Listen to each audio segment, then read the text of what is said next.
Well, hello and welcome back, ladies and gents. And here we are once again at NLC Div 2 at the main channel. I'm Volt and I'm joined by Jace. How are you doing today, Jace? Not too bad.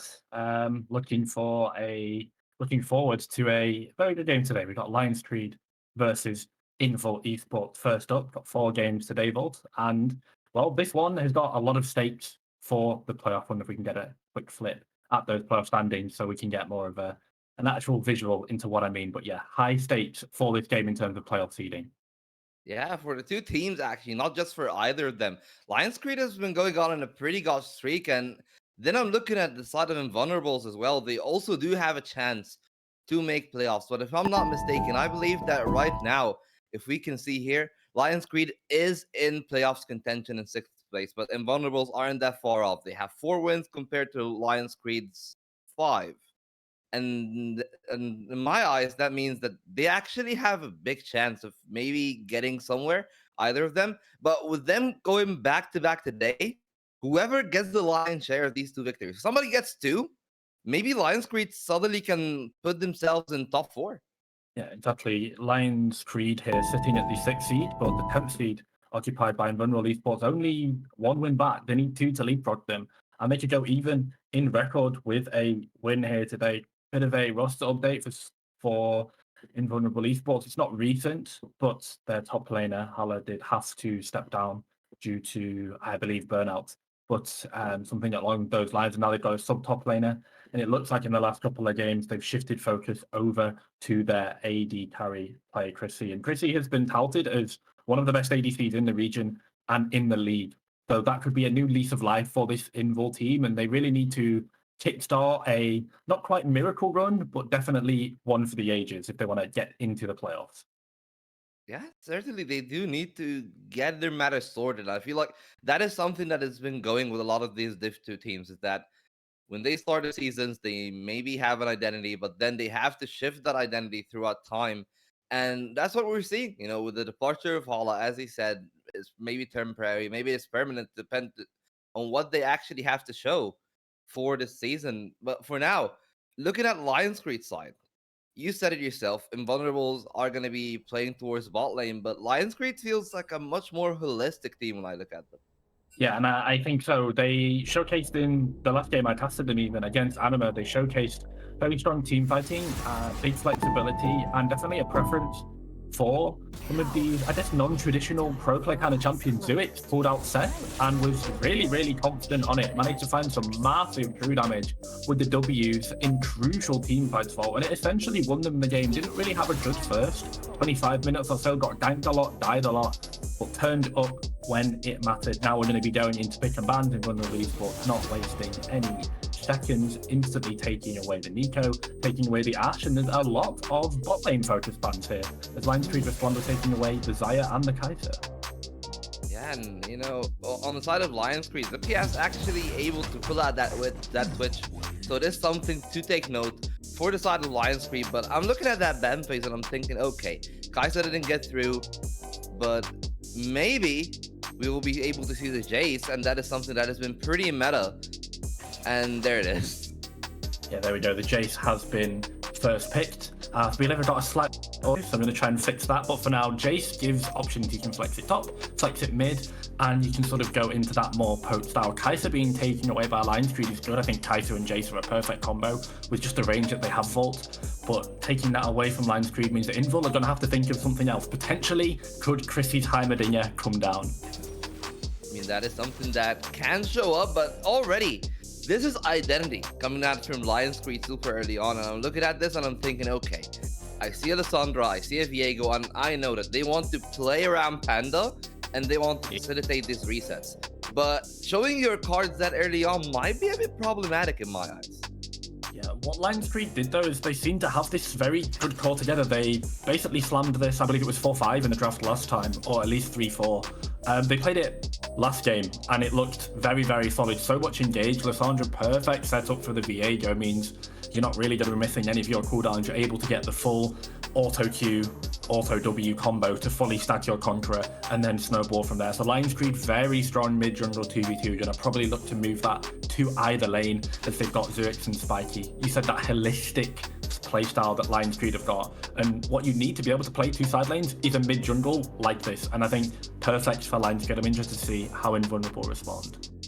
Well, they do actually get in that Cassante, and that already tunnels your Jace into the mid lane. And sure, you've gotten yourself good cards. I'm looking at Cassante, I'm looking at Jace, and I'm thinking that's pretty good.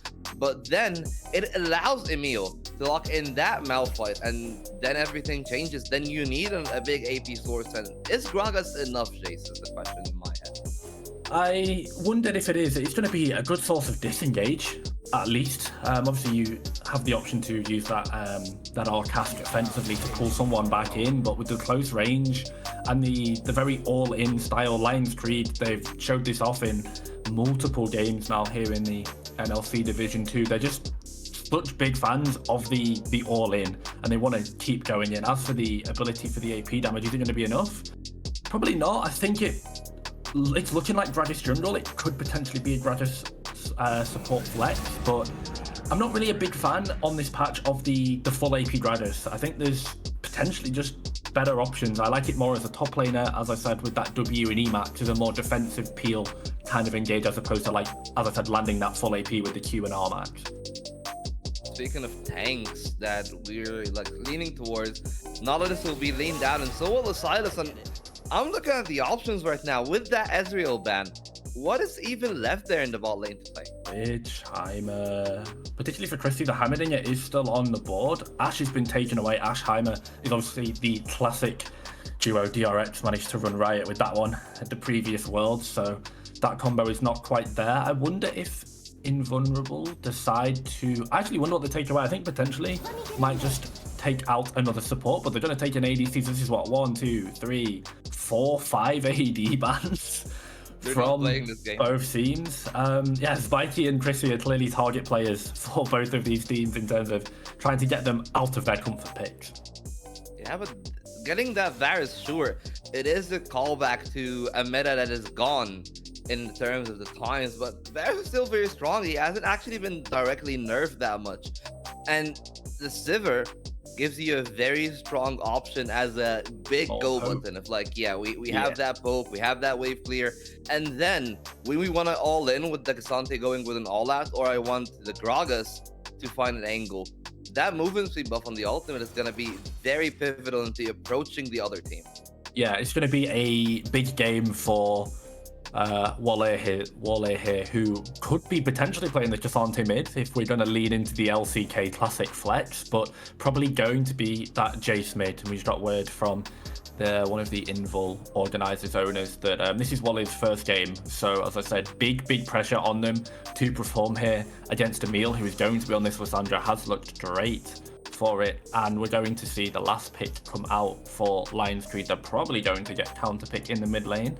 Interested to see what they've actually counter pick and support, as the Renata is locked in, but we're getting a Malphite probably versus Cassante matchup, but they might see if they can try and flex that around so that Emil goes against this Jace. So obviously I think Malphite versus Jace very heavily Malphite favored.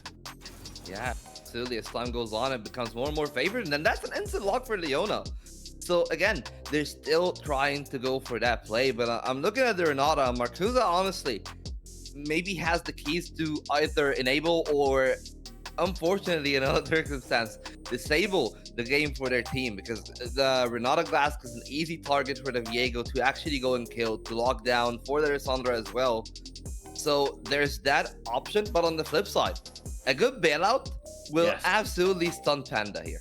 Yeah, absolutely. And I think bailout is one of the best cooldowns in the game against a composition that is designed to just go in and kill someone as fast as possible. Viego are, Malphite are, Lissandra are, into the Varus poke, and as well so much CC on the side of Lions Creed. The merch trends value for Invul Esports is going to be so good here. But one thing that we saw last game, Volt, was Lions Creed were playing against a composition that was kind of similarly themed that what Invul have pulled out here, and they still managed to find those engages. They still managed to come out with big teamfight wins once those engages were good, and I wonder how it's going to go here, because I think Invul have got better tools to be able to peel with the Gradisar, with the Severe Spell Shield, with the Cassante All Out, with the Renata Hostile Takeover, and her Bailout W spell as well. So I think the tools are better than what Anima Gaming had, but the composition is still the same for Lion's Creed, so we might get a repeat of what we saw the other day, and you wouldn't be happy if you were Invul, because a loss here would put you in very, very rough contention to secure a playoff spot. I mean, you know, 2 teams on the hunt, and I'm looking at Sivir, and that on the hunt is something that is going to be very important at team fights. But Yes. Yeah. how do you feel about Sivir? Because we haven't seen her in almost an entirety right now. I always class Sivir as almost like a boomer ADC, quote unquote, because she's been around for so long. Her kit is, I guess, telegraphed is a word. It's not something that I've honestly seen too much. You know, in the last couple of seasons that I've been casting, I actually not really been playing League for that long in comparison of the whole time span of the game, right? But regardless, you know, when I've seen ADCs like Senna at her peak powers, Aphelios in season 10, I believe, Zeri for the last year and a half. Yeah. So many of these broken 1v9 turbo carries.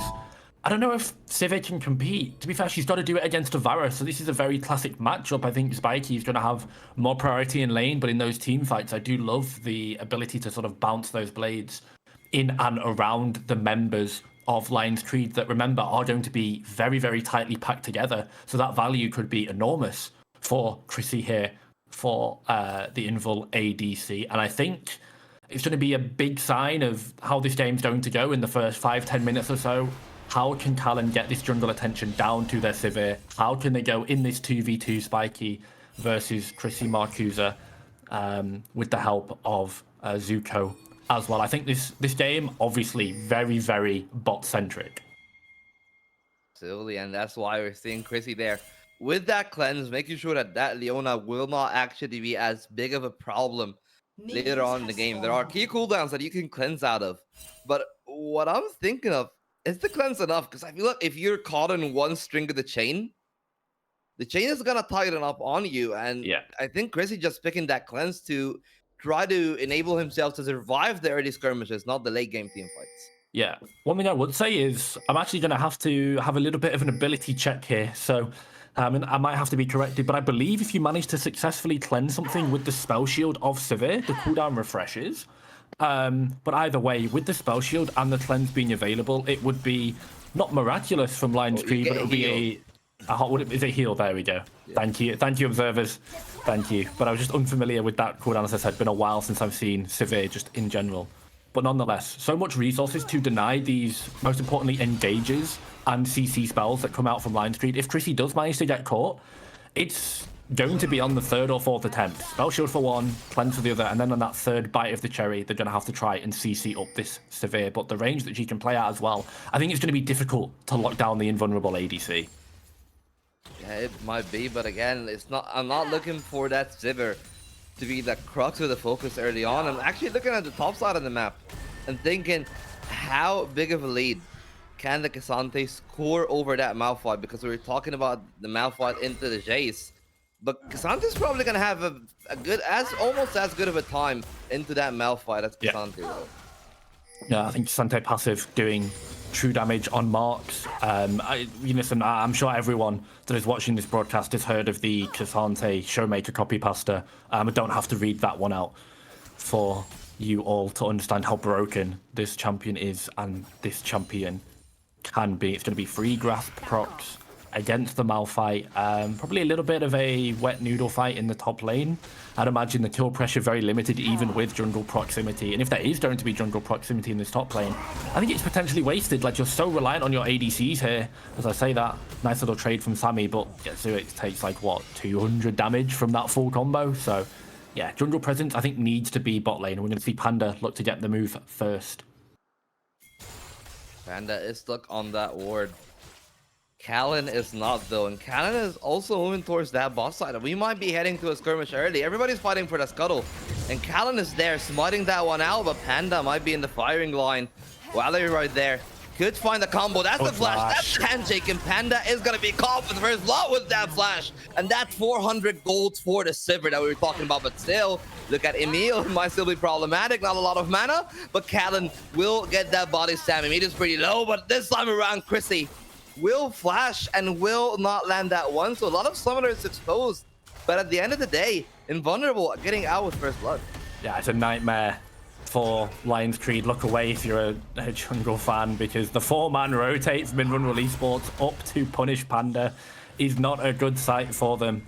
Very rarely have I seen that. Wanting to deny that scuttle doesn't give you the most XP anymore. But most importantly, I think Chrissy's going to be able to actually pick up this wave as well. Got the first blood, so a healthy gold injection going into the Invul ADC. Volt, it's a perfect start for Invul and this Sivir. And it might even get sweeter there, because Callan is going to force another flash out of Zilix.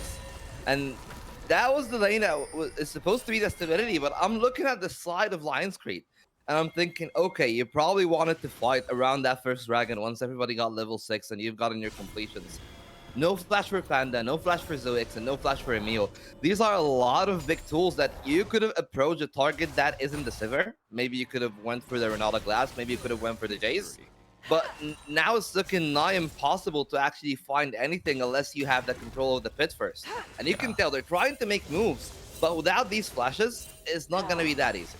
No, absolutely not. We're going to see Zuko here hover to try and just help Emil push in. As I said, that mid jungle going to be looking to hopefully try and get the push in for Lions Creed. Move into top when possible. Move into bot most of the time likely. But you're right, flashes being down just hinders the engage of Lions Creed. There is no flashy QR combo that can come out from Emil on this Lissandra. And once again, I use the word telegraphed. The engage of this Lissandra is going to be way more telegraphed, easier to dodge. Remember, Chrissy still has cleanse. They've got the spell shield on that Sivir E, and they are the primary target. Bailout is, of course, going to come in, so Lions Creed need to make sure that they do not 1-for-1 on any potential engage that they find, because it's not going to be a positive trade for them as the revive comes in. And this gives Invulnerable the tools now, the flexibility. Emil does ding level 6 first, but I can't really any solo tour pressure here on Walla in the mid lane, who's doing a pretty good job of poking out the list so far. And most importantly, I think just keeping the wave as close to her tower as possible and denying that first move. And they're pretty even in terms of CS in both of that solo lanes, but the jungle matchup has been where the stark difference is. Panda denied that scuttle and having to die as well. Did stun the Viego a fair bit, who is not level 6 as of yet, but neither is the Gragas. But the Gragas is probably first to ding 6. You can tell Panda's looking for an angle. Emil is there with that level 6 advantage. Jace is exposed, and Waldir will go down. It's just a matter of time, and they're gifting that 300 gold to Panda.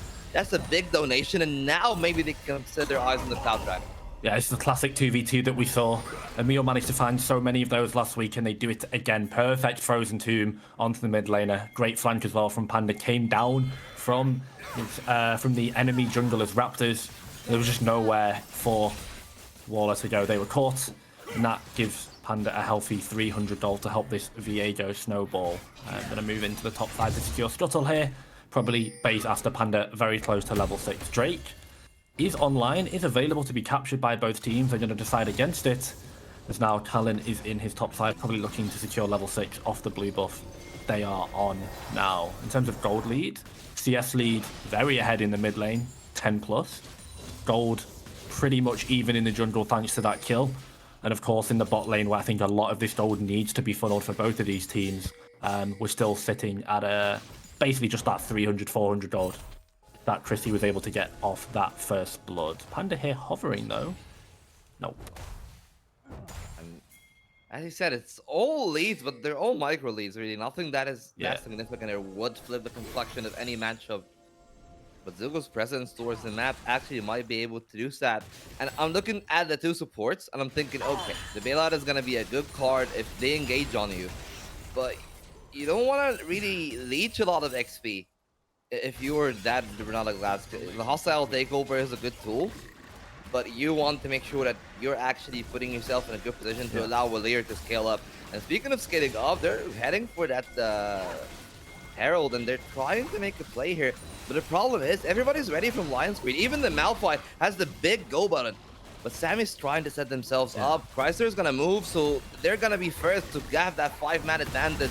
The Lions Creed are still waiting. They will concede knowing that they do not have that first lead on that Herald Dance, and that's a good movement play there from the side of Invulnerable. Yeah, Invulnerable just almost essentially get to stare them down off it. They know that they have the tools. Renato is not level 6, but it didn't matter. Lions Creed just not wanting to test the waters early on an engage, potentially get team wiped, and go from there. And when I think about the cooldowns in particular of Invul's comp and how they can disengage, even though obviously the disengage is very favorable into a comp like Lions Creed have, when those cooldowns are down, there's no Grudge's Cast, there's no On the Hunt, there's no Hostile Takeover, there is no Grudge's Cast or All Outs. Like, once these key ultimates are down, once flashes are down as well, Lions Creed can still find their engages, they can still pull the trigger first. And something I always talk about compositions that are able to go first, that have the ability to engage, is even though the enemy composition might be designed to counter you, Vault, if they're countering you in a 5v4, it's still very, very winnable. If you find that first pick, it doesn't matter how good their comp is as a 5, because they're just not going to be fighting with all of those resources available. Yeah, and I feel like that's why Lions Creed probably didn't want to go for that fight here, Jace. That they know, okay, the Silver probably has the lead, and Silver has On the Hunt, so she can make that move. And they respected that, and that's going to be a healthy trade of the objectives in the early game. But the longer that the game goes on, the lethal ranges are going to be much more problematic for the side of Invulnerable. So have to be even more wary right now, with Viego getting level 7, even getting the Trinity Force eventually. These are all going to be big completions, and on that one item mythic power point, considering the next dragon is probably going to be a Chemtech, given that its icon is not even showing up on top left side, I think we might even have our first 5v5 right there. Oh, it's a Hex Tech. There we go, a Hex Tech. So, I mean, we still got the option for Infernal Soul. Would be great for the side of Invul Esports, who are definitely going to need the poke from Wale and Chrissy to do big damage to try and soften up the engage of Lions Creed to be able to trade kill. As we see minions being lost to the tower for Chrissy, but then I don't mind Static Shiv already completed. Spikey going to be getting towards that Bork probably very, very soon as well. Wale, though, could be caught. Yeah, it is take 2, and there comes the TC, there comes Panda. The Heartbreaker is waiting to come in, but the Hostile Takeover will buy a fair bit of time, and will even buy Walir to get out of jail free card. Now the jail might be coming in as Callan is on the precipice of that fight, but actually deciding not to go for it. That means that things will go easy for the side of Invulnerables, and this is the point of the game that they should be pretty happy with things like that. You get yourself moving first, you get yourself using that Herald, and it's going to be a big gold injection for Invulnerables coming in right here. Yeah, Spikey and Callan going to be absorbing here. We get moved down from the top side though. Could Invulnerable be caught?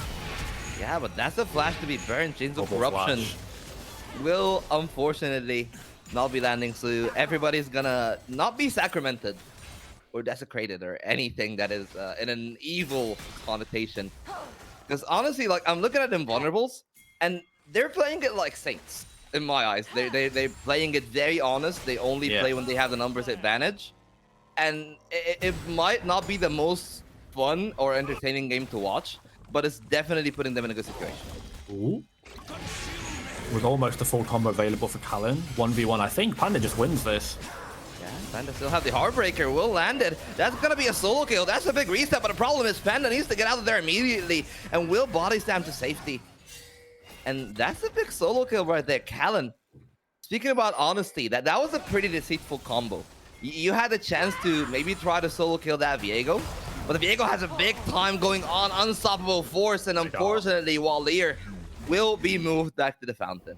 And we're just seeing the punish come down in terms of the cooldowns that Invulnerable are lacking to be able to kite, mitigate, and live against disengage. No hostile takeover, because that was used to keep Wale alive in the mid lane, then he dies a minute or so later before it can come back up. Flashes have been burnt as they tried to secure the Herald. That's less defensive utility for the side of Invul that Lions Creed punish on. You gotta respect it, and you've got to just acknowledge the understanding of their go buttons and their actual fight win conditions. They knew that they'd forced, as I said, multiple flashes, hostile takeover, Gradius cast out as well. And then they were so quick, weren't they, Volt? They were so quick. Zuik, instantly rotates down, hits the R, no hesitation on Wale.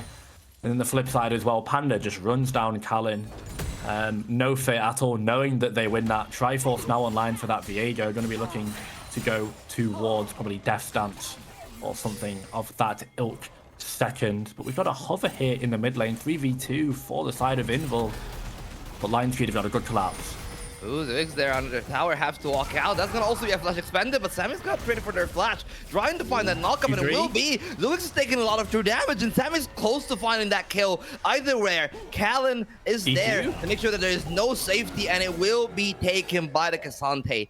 And that's gonna be a big problem, because the outside of that bars that we have on our screens, nobody's gonna match up to that Cassante copy pasta show off that Showmaker made. Is like, he's a tank, he's a damage leader, and he's able to melt the Malphite at 14 minutes in the game. Yes, that was ridiculous damage, and you just knew it. Obviously the turret shots coming very, very handy as well. Zurich managed to tank 2 before they flashed out, but great R angle from Sammy in the top lane for Invul, just like dragging the Malphite basically maximum distance all the way through that rock right under their tower. Unfortunately, Zurich just does not respect the all out, and they get sent back to spawn, sent back onto that fountain because of it. Lion's Creed here though, even after losing their Malphite, going to TP in, got mid prior, and going to look to shift towards the Herald. Do Invul decide to contest? Chrissy is here, which could potentially be, and it looks like the TP from Walla is going to be the fight. Yeah, but they're going for the Gragas. The Veil might be there. That's going to be a takeover. Callan's going to die. The Viego needs to find a reset, but Panda's out of the fight. Everybody's low on health. Sammy's going to find that one. Chrissy finding a kill.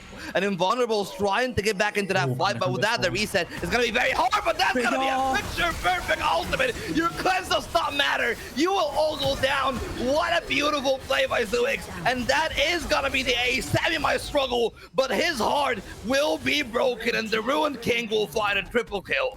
The mist spreads out from the King of Shattered Despair. Great R from Zuix though. Talk about rock solid. That was it. The Malphite R. Such a good angle from Zurich. Managed to do it in a couple of team fights last game and does it again. Big part of these team fighting is the engage from this top laner for Lions Creed. You can see the replay coming in here. Hostile takeover.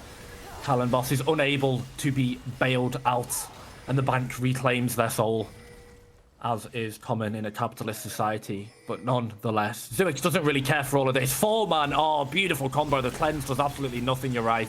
And it's just perfect follow-up for the Viego. And all of Invul Esports are decimated as the fight actually going on here in the mid lane. Yeah, the tower, I think it's a pretty important one as well for Lions Creed. Because with their comp, they want to have a lot of freedom in and around the jungle. And given that they can take that mid tower, they've certainly opened themselves up to maybe find a lot of fights around the blue, around Raptors for the blue side jungle. And that's going to be a pretty important opening for them. And as you said, like we were talking about the importance of Renata Glass, that bailout almost ruined the fight for Panda. If it wasn't for Zuix just landing in picture-perfect ultimate, Panda would have been out of it. And Invulnerables, they might have lost the fight, but they did give off a valiant attempt. And I'm starting to think that, hey, if they find more tools, if they give themselves more time for the Jace to poke, for example, now that he's gotten the Eclipse and will get the more mana, things might be harder for Lions Creed depending on how much damage they soak up before the fight even starts. Exactly that. It's just a case of the pre-fight versus the actual engage itself. Invulnerable were down members, they were down resources, they were down damage. Chrissy was unable to free hit and really spread those blades across the side of Lions Creed. They were all clumped up in the choke, having to re-enter the river. And that was where Zurich found that disgustingly good 4-man ultimate. And that's just going to be the name of the game for Lions Creed. They can't soak poke, they can't take any extra damage. Any small amount necessary might just be it, and their engage might go awry because, as I said, Lions Creed thought they only have one button, but now with a 5-1 Viego, going to be looking to build towards, I believe, Death Dance Kindle. Sorry, Crawford's Warhammer and Kindle Gem. My mind has gone blank here. That's Cleaver. Yes, it is. Yeah, you're absolutely right. But yeah, this Viego, so strong now. Yeah, but the Cleaver is kind of unorthodox. I was also expecting that Death Dance initially, but that will not be the case. But for now, we're looking at the map. What's next on the chopping block? It will be the Mountain Dragon, with the Mountain Soul being an option. But that Zipper is starting to become online, especially with that static shift. Waves will not be a problem, and it might be the option for Invulnerables there to maybe try to concede one of these dragons and try to find an objective. But with Lion's Creep being 2-0, putting them on Soul Point this early might actually not be worth it if you're Invulnerables here. No, I don't think so. Do you have to give the drag? What resources do you have available? Flash is coming up for basically everyone. Cleanse back up for Chrissy. But as you saw last fight, Cleanse does nothing against the Malphite engage. It does nothing against the Heartbreaker that immediately follows up on top. And Chrissy was just very swiftly dealt with by the side of Lion's Creed. Invul have got to do a better job at protecting their AD carry, allowing them to free hit buying time. But Wale might be caught here again. Yeah, no protection whatsoever. The Heartbreaker is still present. Wale is just one step away. They will try to find, and that's going to be the hammer push. And Panda electing not to actually chase it, just getting away from Chrissy, because they found an angle. They found the Gragas, and the Renata is too far away to even aid you. Panda will be called there. Nice handshake, but it doesn't matter. You have to burn your heal just to get out of there, and that's Lion's Creed already putting themselves on the pit, putting a big foothold on their soul point. Yeah, this full AP Gragas is so squishy, and they're just caught by the Frozen Tomb of Emil, and there's nothing they can do. The W has expired, and just so squishy when you're going for this full damage build. Now that this Gragas is behind with the Night Harvester as well, Lion's Creed are getting tankier. They've picked up one Mountain Drake, another one as well. This Gragas damage, not going to be looking good later into the game. We'll probably still be able to find value with a good displacement to peel, but it's not looking the best for Talon so far. It's been caught twice here now before a crucial fight around an objective early. The first one to die, the Herald fight, and now the first one to die to basically give over a soul point to Lion's Creed. They've got to do a better job at keeping their jungler alive, and well, Talon's got to do a better job of essentially not face checking into Lion's Creed. I mean, we are saying this, and I do agree that they did a good call, but I'm feeling like that was just a good play from Lion's Creed. At least that's what I see in my eyes. They caught off Waller there in the bot side. They forced the movement of Callan towards that Dragon's Pit, and I feel like this is where Lion's Creed has been getting the lion's share of their victories, catching Invulnerables in that transition. When you're moving in to maybe aid a teammate to try to establish a foothold, Lion's Creed get there first and make it very problematic for you to stay. And you can look there at the bot side. It's gonna be a hard time there. Waller again caught, and unfortunately this time you don't even need the Lissandra. Sure, she might have helped you earlier on, but Panda's so far ahead that he can 100-0 somewhere. This is such a good game state for the Lion's Creed jungler. Panda gets to roam around the map after a quadrant or a camp or two and just 1v1 any squishy side laner that Invul can throw at them. Anyone caught is just instantly dead meat and a soul possessed by the Ruined King here. It's so good for Lion's Creed, as I said. Now that they're far ahead, their engage buttons get better, and they're able to just take any fight. This is the beauty, I guess, of this engage style composition. When you're this much gold ahead, when you've got 3 Drakes, anything you can find is a good pick. It'll give you numbers, you can convert that into bot push, mid push, top prio, invades, Heralds, Drakes, whatever you need, you can get it after finding that pick, because Invul Esports, they're almost playing Dead by Daylight at this point against the Viego. They are so scared of this Ruined King appearing on the side lane, and if they get caught by it, they're just going to be insta-gibbed, especially considering Emil is always hovering around 2. Very scary mid-jungle of Lion's Creed, and once again showing up here is a big win condition for this team. Yeah, you know, as you said, it's Dead by Daylight, but there are no hook. There's only a sinker, and Panda is trying to sink you in the mist, trying to finalize that game, and you can tell they're already setting themselves up for the Baron, and they know that they don't even have to take it. They just have to force Invulnerables to move, and honestly, it's gonna be a mind game at this point. Will Invulnerables be able to say, oh yeah, they're not gonna do it, they're just forcing us there, or will they walk? Honestly, Sammy there could find an all-out, and that's gonna be a big pickup. Sammy's gonna go down by the all-out, but they need to find Zuko, and they will. That's gonna be the final boomerang blade there by the Sniffer. Good pickup from them, and they're trying to step it up. Only Hunter's slung out, but well, Khaled was just send Zippy there to safety. Ooh, Spiky so low though, one more EQ to take them down from the Jace. But unfortunately, it was that cooldown that got them to that very critical HP threshold already. Invul here might just decide to turn to the Baron. Now they have to force Lion's Creed to walk into them. It's going to be a bit easier. And obviously, being down the Leona, that big engage that can come out from her as well. Emil here though on the flank. This E into QR combo could be disgusting if Emil isn't spotted.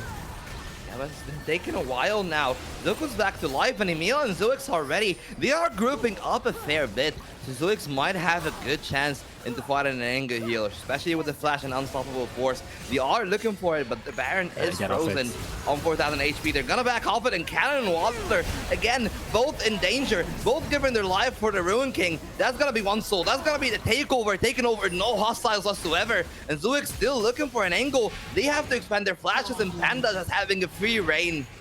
Jungle Death. Maybe you can say that in the chat, but honestly, Cannon was just left out and stranded. And that's going to be the Baron in the acquisition of Lions Creed. Yeah, they were effectively rowing up the Lions Creed paddle. Oh, sorry, rowing up the Lions Creed without a paddle. There you go. But Lions Creed do a great job of essentially splitting the side of Invul Esports, and they can't pack together to use those cooldowns. We're going to have a look here at the replay. Look how it's a 3-2 split for the side of Invul Esports. I believe Waller and Callum Boss go down. Sammy and the rest of the bot lane go up, and there's nowhere for Waller to go. Has really struggled on the Jace in their first game here, but I don't really think there's much that they can do here. They just walked the wrong way. The bailout isn't able to come in for them. The hostile takeover is too late. Talon is just so squishy as well, doesn't really provide any appeal for that Jace. And Waller knows they're essentially cooked, and they try and do as much damage as they can on the way out. But Baron has been secured by Lions Creed now. They've got a chance for Soul here as well. Very pivotal fight coming in for Invulnerable. And they're down very, very key resources to do it. Both ultimates down for the bot lane. Flash down for Chrissy as well. Do they just concede? And if not, they might just be looking at their Nexus popping in the next 45 seconds or so. It is do or die. It is inspiration, but this time around, the hostile takeover is in a much better light.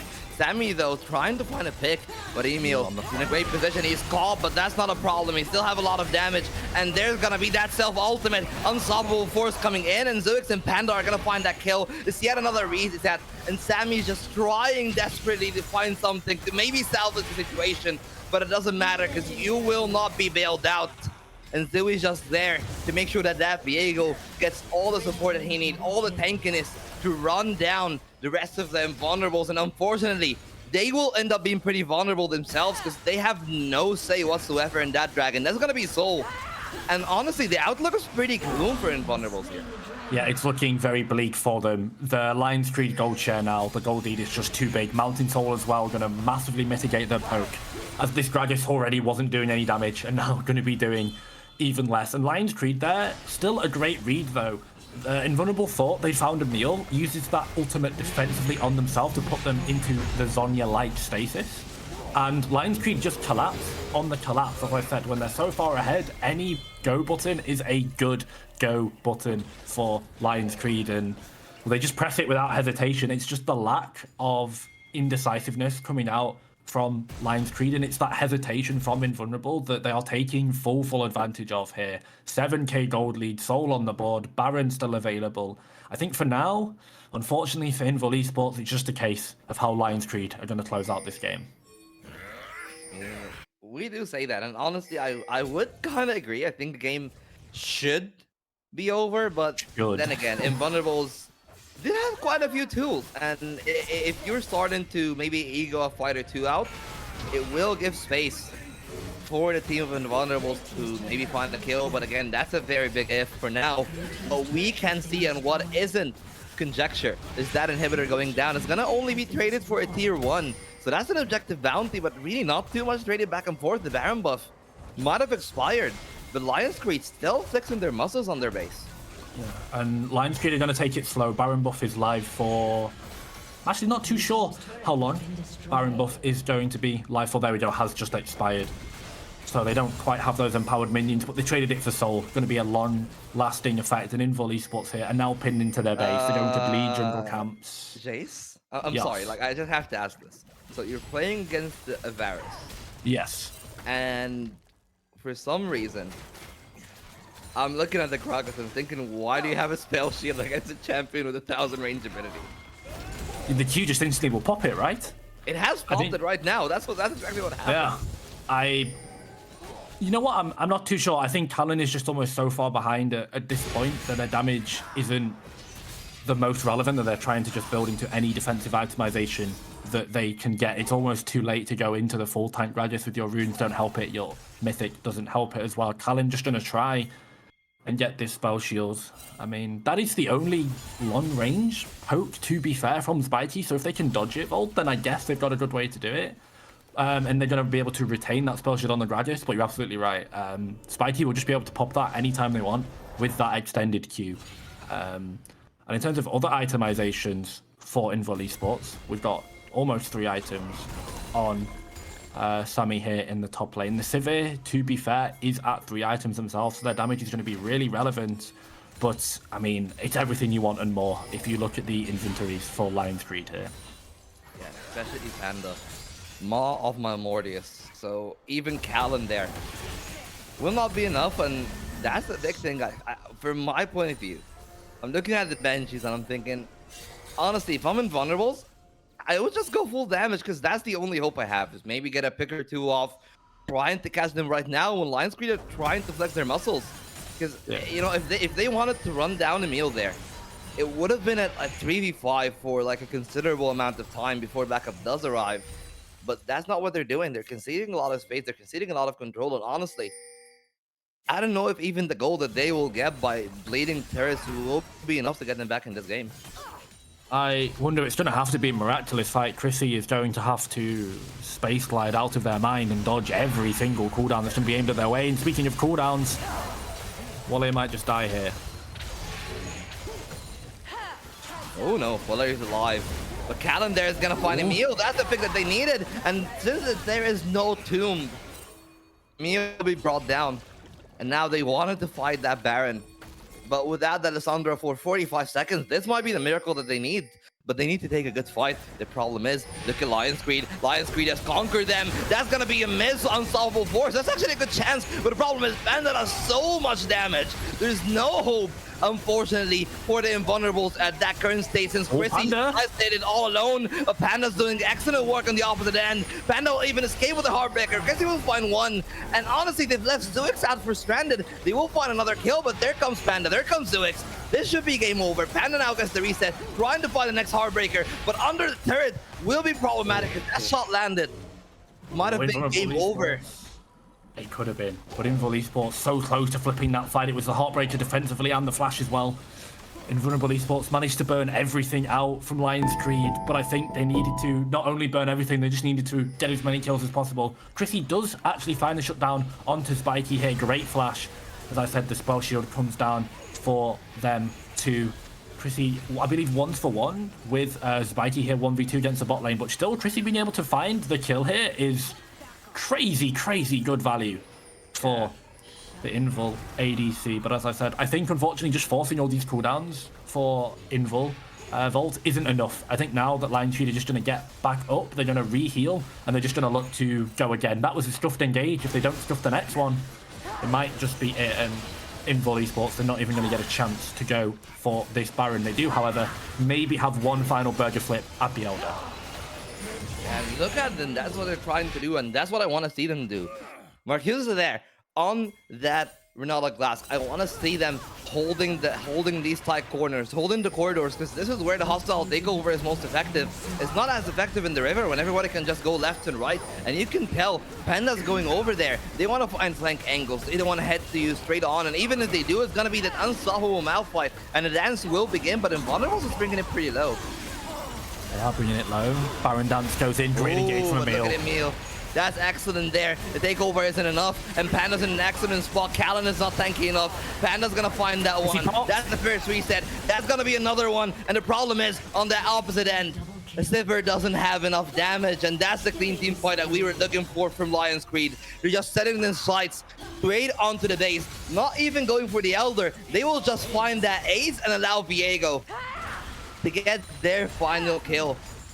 And sure, it is gonna be a rematch next, but that is a definitive victory, and it might be a little unsettling for Invulnerables. Bit of an execution in there for the top laner. Does not quite get the one death game, but it's gonna be pretty irrelevant in the grand scheme of things. 22-7 in the end. 10k gold lead and soul as well. Lion's Creed, very good win. Invulnerable had a chance to come back in it. To be fair, there was options available. But once again, I just talked about the full engage of the composition. Panda and Emil were so good. And when you get that far ahead on a composition and with champions like that for Lion's Creed, Volt, it's just like Invulnerable have too many things to look at. They've got to look for the Leona R, because if someone gets caught by that, they're just going to instantly get popped. Mhm. Panda is on the flank, sat in the mist. He could be anywhere there. One Heartbreaker on a low HP target is going to be the fight. Emil will be able to just, I believe it's the Lysandra E, be able to instantly hop into your backline to catch someone if they're mispositioned as well. You know, there's the thing of staring down the barrel of a waiting gun, but Lion's Creed had about 16 of them pressed firmly into the heads of Invulnerable Esports, and it's only one of them that they need to go off to take away that clean execution, and it was that in the final fight. Lion's Creed find the 5-0, if you don't count the unfortunate execution that we saw from Zurich, and that was the game. Yeah, and honestly, like my highlight for this game is that this is like a very Venom Crest kind of game. Like we usually used to seeing Wonski playing these carry junglers, and to see that, like I wouldn't say it's the exact same as Venom Crest because Venom Crest has been flawless all split long, but for them to actually find their rhythm there on the side of Lion's Creed and just have all these tools like Emil excellent always on the flank and Panda finding that carry element from the jungler, it unlocks a lot of potential for the team. And if they get their second victory here today, they actually might be a dark horse for the playoffs. Maybe so, and it's always about how you end as opposed to how you start. And Lion's Creed, if they found something with this Viego Lysandra mid jungle 2v2, it's going to be a problem for the rest of these teams. This Viego, I think, should now start to draw respect bans out for Panda, and if not, there's going to have to be some serious game planning against it. Because Emil and Panda, obviously Panda had the 10, 11 kills in the end there, but I think I'd give my MVP player of the game to Emil. I think the Lysandra completely ran this lobby. Waller really struggled in their first game. I don't think it's the best matchup, the Lysandra versus the Jace, particularly after level 6, but there was just nothing that the Invulnerable Esports mid laner could do. To be fair, once we were getting into the split map, into the team fighting, Emil was everywhere, all of the R's all over the place to set up the engages that came in from Zurich's and that came following after from his jungler as well. Don't believe we have any interviews, and nothing more to say. Volt, any final Yeah. thoughts before you throw to break? Well, I just have one final thought, and I think, as he said, Emil has been excellent, but this actually begs a very strong point in my eyes. Bot lane wasn't looking that impressive from Yeah, the point of Lion's Creed, and this is actually where, if I'm Invulnerables, and especially if I'm Chrysler, I just want to think, okay, guys, we pinched 80 carries too much. Maybe next time we can actually allow a carry or two to flourish. Because if they had a Twitch there instead of that Sivir, sure, the Sivir had its merits, but I feel if you had some of the more meta ADCs, things would have gone much smoother for Invulnerable in my eyes. yeah, Twitch Lulu could have just been a disaster for this Lion's Creed engaged comp. Obviously, the spray and pray offers a big range. I think they went for something more inherently defensive with that Severe, Mhm. with the cleanse and the spell shield coming into. But you're right, maybe a small adjustment going in, because you were right. Bot lane this game was not really impactful. Something that I've now seen 2 games out of 2 for Lion's Creed where they've basically ignored bot lane and not really played around it, but not something I'm familiar with in general at this level and above. Bot lane seems to be very important at the moment. Mhm. But yeah, you're at this game. They were left on a little island of themselves, got the top lane experience. Yeah, well, speaking of experience, they've taken the experience from this game, and we'll be having to take two.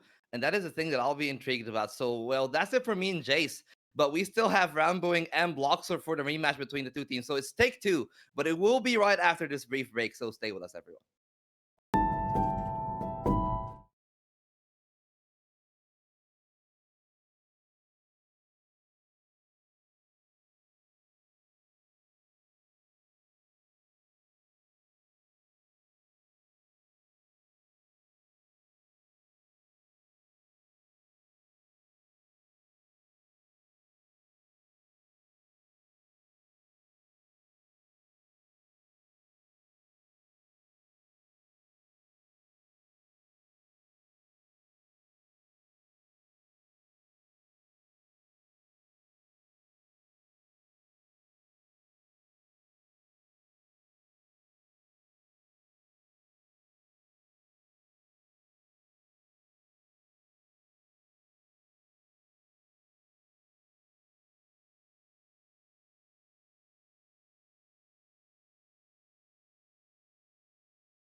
Good morning, afternoon, and evening here, folks, and welcome to the official NLC Div 2 broadcast. It's my first time saying that. I'm so happy. My name is Ramboing, and joining with me is the ever wonderful Black Bloxer. How you doing? Hello, hello. I'm doing super good right now. Excited to bring the second game of Lions Creed versus Invulnerables because the first one was a true banger, honestly. It was actually, there were some really good team fights. I was really excited to see, especially since we saw like the Sandra popping off, with the buffs that she had. It was really awesome to see Emil just doing absolute ham on that champ. It was absolutely insane, and the fact that we get to watch these teams again, it's like a mini best of 3, you know? Yeah. I want to see more of this because the best of 1 format, it feels like you can't really get into a series. It's happening and then it's over. And best of 1s, we've seen it throughout all of professional league. Sometimes a team really manages to find the best of 1 format that works for them, but aren't as good on best of 3. So getting to see these teams bring some adaptations in, see what they let through, what they don't, it's going to be really interesting. Yeah, so that makes it a very unique matchup because I don't think any other team has had 2 straight games in a row in this round robin. And Not so, that like I I've said, seen on the stream. I think there's been a couple of instances off camera though. okay, there might have been some off-camera ones, but first one we're going to be able to see on stream, and the first one where we're going to be able to like kind of see where those changes happen, how are they going to adapt. I already imagine probably Lissandra's going to get banned, maybe the Viego's going to get banned. You can only imagine some bans that are going to come out as Invulnerables trying to patch up and patch some holes in their comp as well. Yeah, it's gonna be. Let's see what gets through. I gotta be honest, the Viego, if it does go through, I'm gonna be real shocked to be honest because that was looking really, really good on Panda. Honestly, was just popping off on that one, and Invulnerables have quite the mountain to climb. Let's say with Lions Creed, they're currently sat on a 4-game win streak, including that game that they just won versus Invulnerables. And at this point, it looks like they're really making an absolute run for it. They've been on a bit of a boot camp, and something in the water that they've been feeding them has just made them pop off. Yeah, no, absolutely. They have been playing fantastically, and they're basically trying to lock that top like 6 spot that we have right now on this leaderboard right now, and really trying to show like that they are going to do maybe pretty well when it comes to playoff time. So I'm really excited to see this game that we're coming in. So yeah, anything else you want to talk about before we jump into draft here shortly? Just what will the adaptation be, really, is the main question I've got for Invulnerables, because if you take a look at the champion picks that have been played by Lions Creed recently, it's a lot of the same. There's a lot of Viego, there's a lot of Lissandra. These picks have been popping up time and time and time again. Do you feel comfortable to be able to let them through? Because clearly in the previous game the answer was yes. Can you let it go a second time? And if you lose to it, then it kind of feels like, well, you knew that was coming. So I'm expecting some level of changes and Invulnerables trying to switch something up. But again, Lions Creed looked so dominant in the last game. Okay. I can kind of hear some bands going on in the background. I think we're going to have a minor technical issue, but we will get that fixed as soon as possible. I think the bands have just gone through. I think that was a Sivir band, I think. I'm going to try to guess based on voice lines. That's going to be a fun game we can play. Okay, there we go. There we go. So we have Zaya Maokai, Sejuani. Lissandra gets banned instead by Invulnerables with the Ashe Kai'Sa. Alrighty, so first pick is available for Lions Creed right here. I was going to say they could pick themselves up for Viego right now if they want to give Panda that, but instead going to be that LeBlanc first pick. It is 13.14, and so, the LeBlanc not as strong as she was previously, can't make much use of the static shiv anymore, but still pretty strong in and of herself, able to terrorize onto the side lanes, roam around constantly. Invulnerables, they've got to see this coming. It's been one of those staple first picks for quite a while. There's still a lot of powerful picks left on the board. Syndra has a decent matchup into LeBlanc, but this is what I'm expecting. Ollie's been really loving not mid laners in mid lane, really been enjoying AD carries specifically in the mid lane, either the Tristana or the Kai'Sa. Yeah, and Tristana's also, talk about Tristana and Kai'Sa, they're also good, like, those picks where you can't really tell if they're going bot lane. It still leaves a lot of options open as well in the draft. So that's going to be interesting to see here as we're going to get to see what Kaelin's going to pick up as the second pick for Invulnerable, as now we're going to see where everything's going. That's a Varus in the bot lane. That's a very early time to sort of reveal that the Tristana is going to go into the bot lane. I mean, to be fair, you would expect the Tristana to be the mid lane. It's the kind of thing that Wally really likes to play, and the Tristana just is better in the mid lane at the moment, so you can understand it, but still could have had the back and forth for a little bit longer. The Rel also going to be one of those potential flex picks. We've been seeing it in the jungle more and more, but I gotta be honest, I expect Zuko to be picking this one up. It works quite well with the champion pool that SPK likes. So there is the potential for them to just lock in that bot lane right now. You know you're up against a Varus, so plenty of range, plenty of poke, so something that can get aggressive paired up with the Rel, like, you know, well, to be honest, actually, I was going to say like the Kai'Sa, but that one's gone, as is the Xayah. Those really aggressive bot lane picks are kind of taken away. Yeah, trying to see what other options they have. I don't know if they're going to pick out... Actually, they probably should pick it out rather than risk the ban pull. As we get the Heimerdinger. I remember the previous broadcasters talking about the potential Heimerdinger pickup as well. So this is very spicy as our production on the side is having a little jig. That's interesting. You were talking about something aggressive, but I don't see as Heimerdinger being that sort of like hyper aggressive, like matching the Kai'Sa in terms of aggressiveness. But you can't jump into him is the thing. All of a sudden, Rel Heimerdinger, you cannot jump into that whatsoever, and you weren't gonna be wanting to go too aggressive versus a Nautilus Varus anyway because of the ability for them to get you locked up, taken down so easily. Come level 6, you know, Nautilus and Varus, it's a terrifying bot lane to play against. Instead, you're just looking to constantly poke out, just make the lane matchup as uncomfortable as possible. As we get into the second round of bans, and that Viego does get taken away, so Panda won't be playing that one. He's played it for the last, what is that, 3 or 4 games on the bounce. The previous pick that he had in the jungle was actually the Rel, and so that is the potential option for him. Yep. Getting in the second ban here. It's going to be... Ooh. Get that banned out. Rumble. Yep. I mean, Equalizer is just really powerful. You know, you can't mess around with that, especially after the mini rework that Riot did with him. It's been very potent now. Absolutely. So you've got plenty of AD damage over on Invulnerables between the Tristana and the Varus. You're going to need something a little bit more AP. Obviously, Chrissy can go for that more AP-based build on the Varus. It's a very flexible pick at the moment. Kind of all 3 of his standard builds do work out pretty well. Whereas if you take a look at Lion's Creed, and it's a little bit more pick potential, you know, just find somebody on that LeBlanc that Emil can just take out and then go into it as a 4v5. Or the Heimerdinger means that getting into objectives gets harder and harder because he can just lay down the turrets and you're constantly getting poked out, taken down. These compositions are pretty different so far, but there's no true team fighting prowess on either at the moment. We'll have to wait for the top laners really to see if we're going to get some more team fight based compositions. It's going to be a hover towards the Hecarim. He's pretty strong at the moment. Hecarim, Jarvan, okay, now they're just kind of messing around at that point. Yeah, they're just messing around. Hovering though that Rek'Sai more, which is, you know, something that we've seen a bit more. I think Rek'Sai did get a buff recently. Yeah, she's strong, but it's also a very risky pickup, especially versus things like a Rel that can kind of just stop you well in your tracks. Really like this Poppy pick. There's already plenty of dashes to stop well in their tracks with that Poppy, and Steadfast Presence, it always helps in pretty much all team fights, but especially versus this Lion's Creed composition. Yep. Being able to just like yeet somebody away in the middle of a team fight and just basically deny their ability to fight, especially a jungler like a Graves trying to come in. It's definitely an interesting pick of Graves into a Poppy. I definitely give him. Usually you wouldn't do that. It tends to be a counter pick certainly, but it's going to be that lock-in set as well, and yeah, it is a little bit of a team fight composition, but I think more looking to get picks. Invulnerables final pickup. Yep. So the last pick of the day from Invulnerables, what will it be? Hovering the Renekton. Yep, and it's going to be the Renekton that's going to round out the comp for Invulnerables. Very interesting draft, but and also very interesting comp coming in from Lions with the Heimer Rel. I definitely think that's the one that's caught my eye. Yeah, it's definitely not the sort of matchup that we are used to seeing. Varus Nautilus a lot more standard, but you're just in a situation where, as a Heimerdinger, you're constantly looking to poke out, land the bombs, constantly put down the turrets, and just make the Varus uncomfortable. It kind of is a decent pickup into the Varus because of that, because Varus also just wants to constantly be hitting you with long-range poke through that arrow.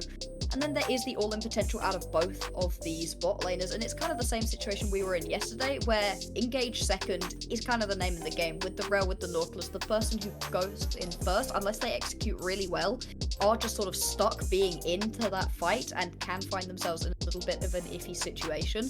There are a lot of dashes and dives on the Lion's Creed composition that this Poppy be okay into, and I really like this composition out of Invulnerables. It needs to get things going early with the Renekton. Poppy can gank pretty well early on, and then beyond that you've got plenty of late game damage. You have to go for that AP build on Chrissy because you don't have any AP on the rest of it, so you do get a little bit more curtailed in the flexibility that Varus can have, but to be fair, it is his strongest build at the moment, so it's not the end of the world. Yeah, it's definitely not something to cry about. So, based on the draft, do you give anybody an advantage one way or the other where you're like, oh, I really think this draft is really going to pop off? It's another situation where, to be fair, turning nameplates off, I quite like the Invulnerables draft, but unfortunately we can't just turn nameplates off. I know that the Heimerdinger is a really strong pickup, and when you pair it alongside a Rel, the just all-in potential, the burst potential is really there. So I do think Lions Creed are going to come out on top, but I hope that Invulnerables prove me wrong. All right, folks, we are jumping into the Rift as we got Lion's Crest versus Invulnerables in game number 2 of the day. I'm really excited. I don't know about you. Let's see it. Definitely excited. Lions Creed managing to pick up that first victory of the day versus Invulnerables. We've now got the straight up rematch between the two of them. 5-man stack coming out of Lions Creed.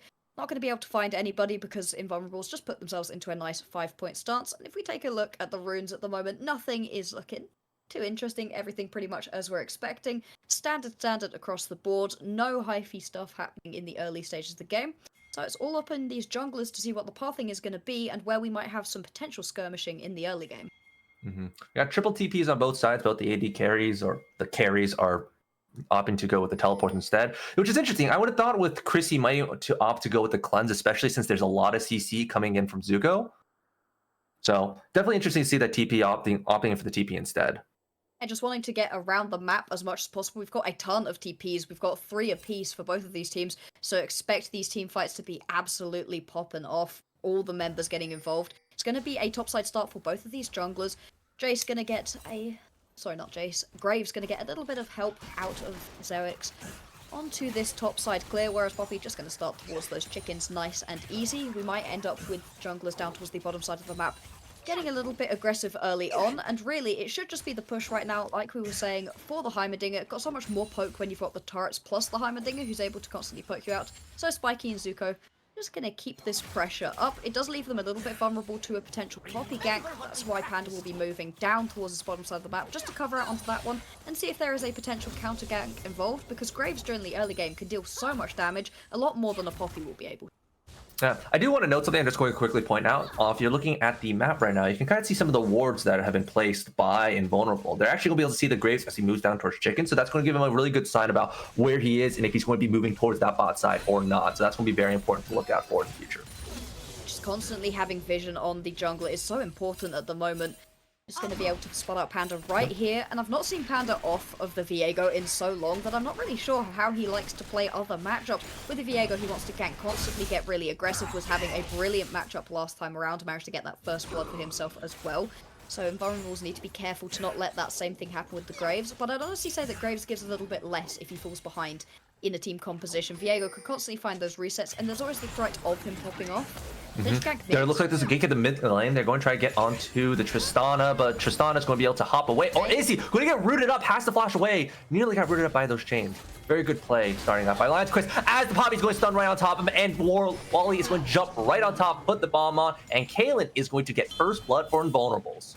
Nice and easy right there. That's the thing, when both of these junglers start on the top side of the map and work their way down, end up in the same place at the exact same time. It was a really nice initial gank out of Panda. Emil hitting those chains of corruption nice and easily onto Wally, just stunning him up, forcing the flash out. But then unfortunately Panda just stuck around a little bit too long. Kalen Boss was able to read the play, get in, find the counter gank for himself. Gonna get straight onto the Scuttle Crab as well, and just forging out a little bit of an advantage in the early game. Very counter to how this matchup went last time around, and exactly what Invulnerables need to keep themselves in this matchup and show that they can go toe-to-toe with Lions Creed. Alright.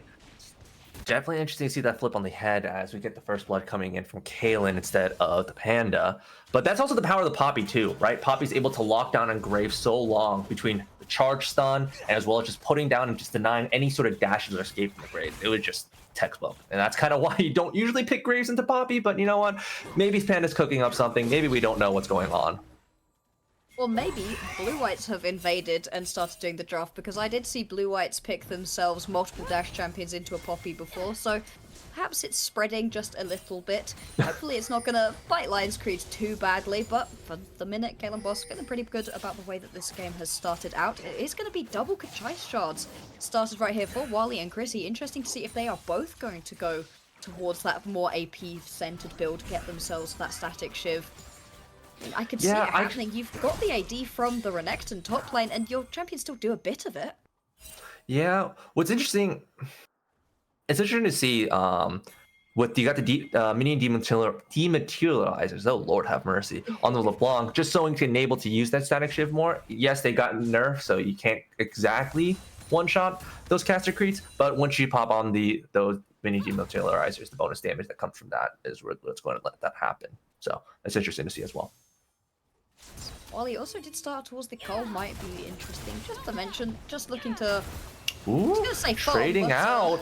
Wally got the bomb on, but he's also very low. He's playing very aggressive. Goes for the kill. Trade in the mid lane 1-for-1. Okay, I mean, I love the aggression right there. It was unfortunate for Wally that he went in, decided all of a sudden that actually didn't want to go for that kill, then realized he could have had it, leapt in with that rocket jump, does give his life for it, but still asserts plenty of dominance, and with that minion wave, you know, in the semi-even state that it was in, not going to lose out on too much for that one. Still, they're very aggressive, showing that clearly on this Tristana, more than happy to go in and go for fights, even if it meant a 1-for-1 and not exactly coming out cleanly on top, let's say. Yep. So, already getting us to a good amount of kills so far. I do want to add a money correction. Thank you, production, for correcting me. In the most recent patch 13.14, mini dematerializers do not get the bonus damage from static shift. So it's interesting to see that LeBlanc's opting for the static shift even with those nerfs. Yeah, just still going for it. We really expected it to go away and it just to be more of the standard LeBlanc match. Instead, still going to be towards that static shift. We'll see how it works out versus the double static shift Invulnerables are going for. And this early game, other than the little bit of excitement that we've seen mid lane so far, has been pretty even. Take a look at the S leads and nobody's got too much for themselves. Oh, Wally, he might have gone too far. Meal is able to go invisible with the clones, and now he's got 2 members support and jungler here to make sure he goes into the grave. Went for the aggression and got punished so hard. Yeah, you can see the aggression coming out right there from Wally. The second time we've seen him rocket jumping forwards, nice and easy trying to get in. Doesn't work out, unfortunately. Really nice roam out of Zuko to get himself into that mid lane. Ooh, Hex Slash over the wall. This isn't going to go for anybody. I actually thought he was going to go right for Chrissy. Could have done. Would have been unfortunate though with this big minion wave being pushed in under turrets. Would have made the Spiky would definitely have lost that. So you can understand why he decided not to. We're just going to chase Kalen Boss away. We've got ourselves an Ocean Drake up and available. And while Kalen Boss is in the area with Mokusa, I was going to say back to the base, but just going to hover around. There's a potential to go for this one. Other than that, things have been relatively calm. It is just this mid lane popping off, and to be honest, I cannot remember the last time that I said that. Mid lanes have been so calm. They've just been playing for the skirmishes and team fights, but it really is a party in the mid lane this game. Yeah. Hey, I'm not going to argue against it. The spicier we get, the more fun we are having here today. As now, Wally can be able to get that nice turret place, the bombs are just going to do a lot of work, as well as the demolish proc. Certainly getting that pressure down. Things continue on in this game. We're still sat quite a way away from these first items being completed. Really gonna be watching onto Spiky, see what he can do with this Heimerdinger, because it's such a different pick. We see it relatively often in the bot lane as a little bit of a counter to things like the Varus, where you're getting a lot of poke and you need your own version to be able to keep at least within touching distance in the lane. But come the team fights, you know, it can be pretty difficult to play this Heimerdinger. You really need to be able to set up with those turrets and then have the opposition run into you. If you're trying to go aggressive and run towards your opposition, that's where things like the Heimerdinger can kind of falter a little bit. Doesn't have that same power without those big R-up turrets to play with.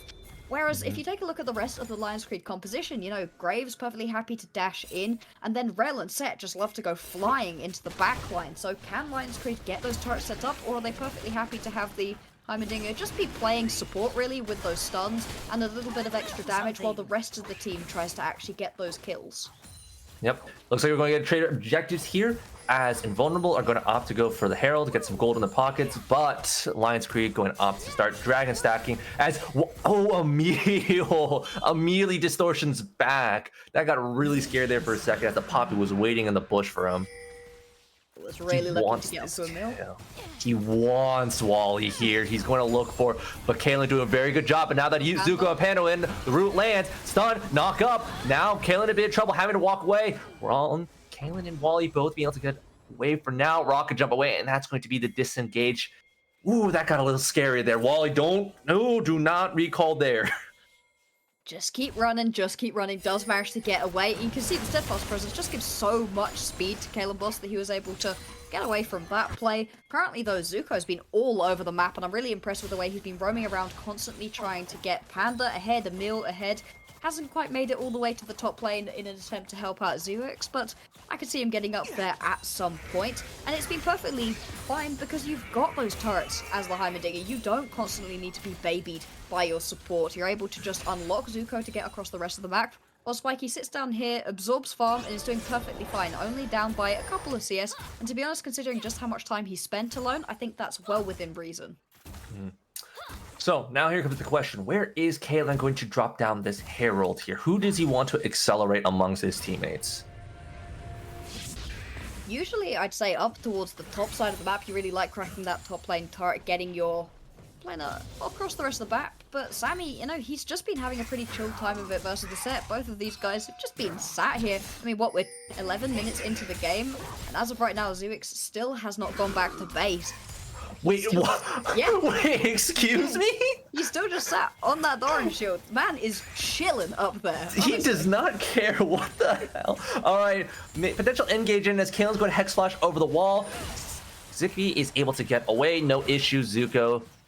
It was just an attempt. It was just them trying to show that they could, and that they just need to watch out. But I'm just still, Zuix being just having a not back one. He's facing now.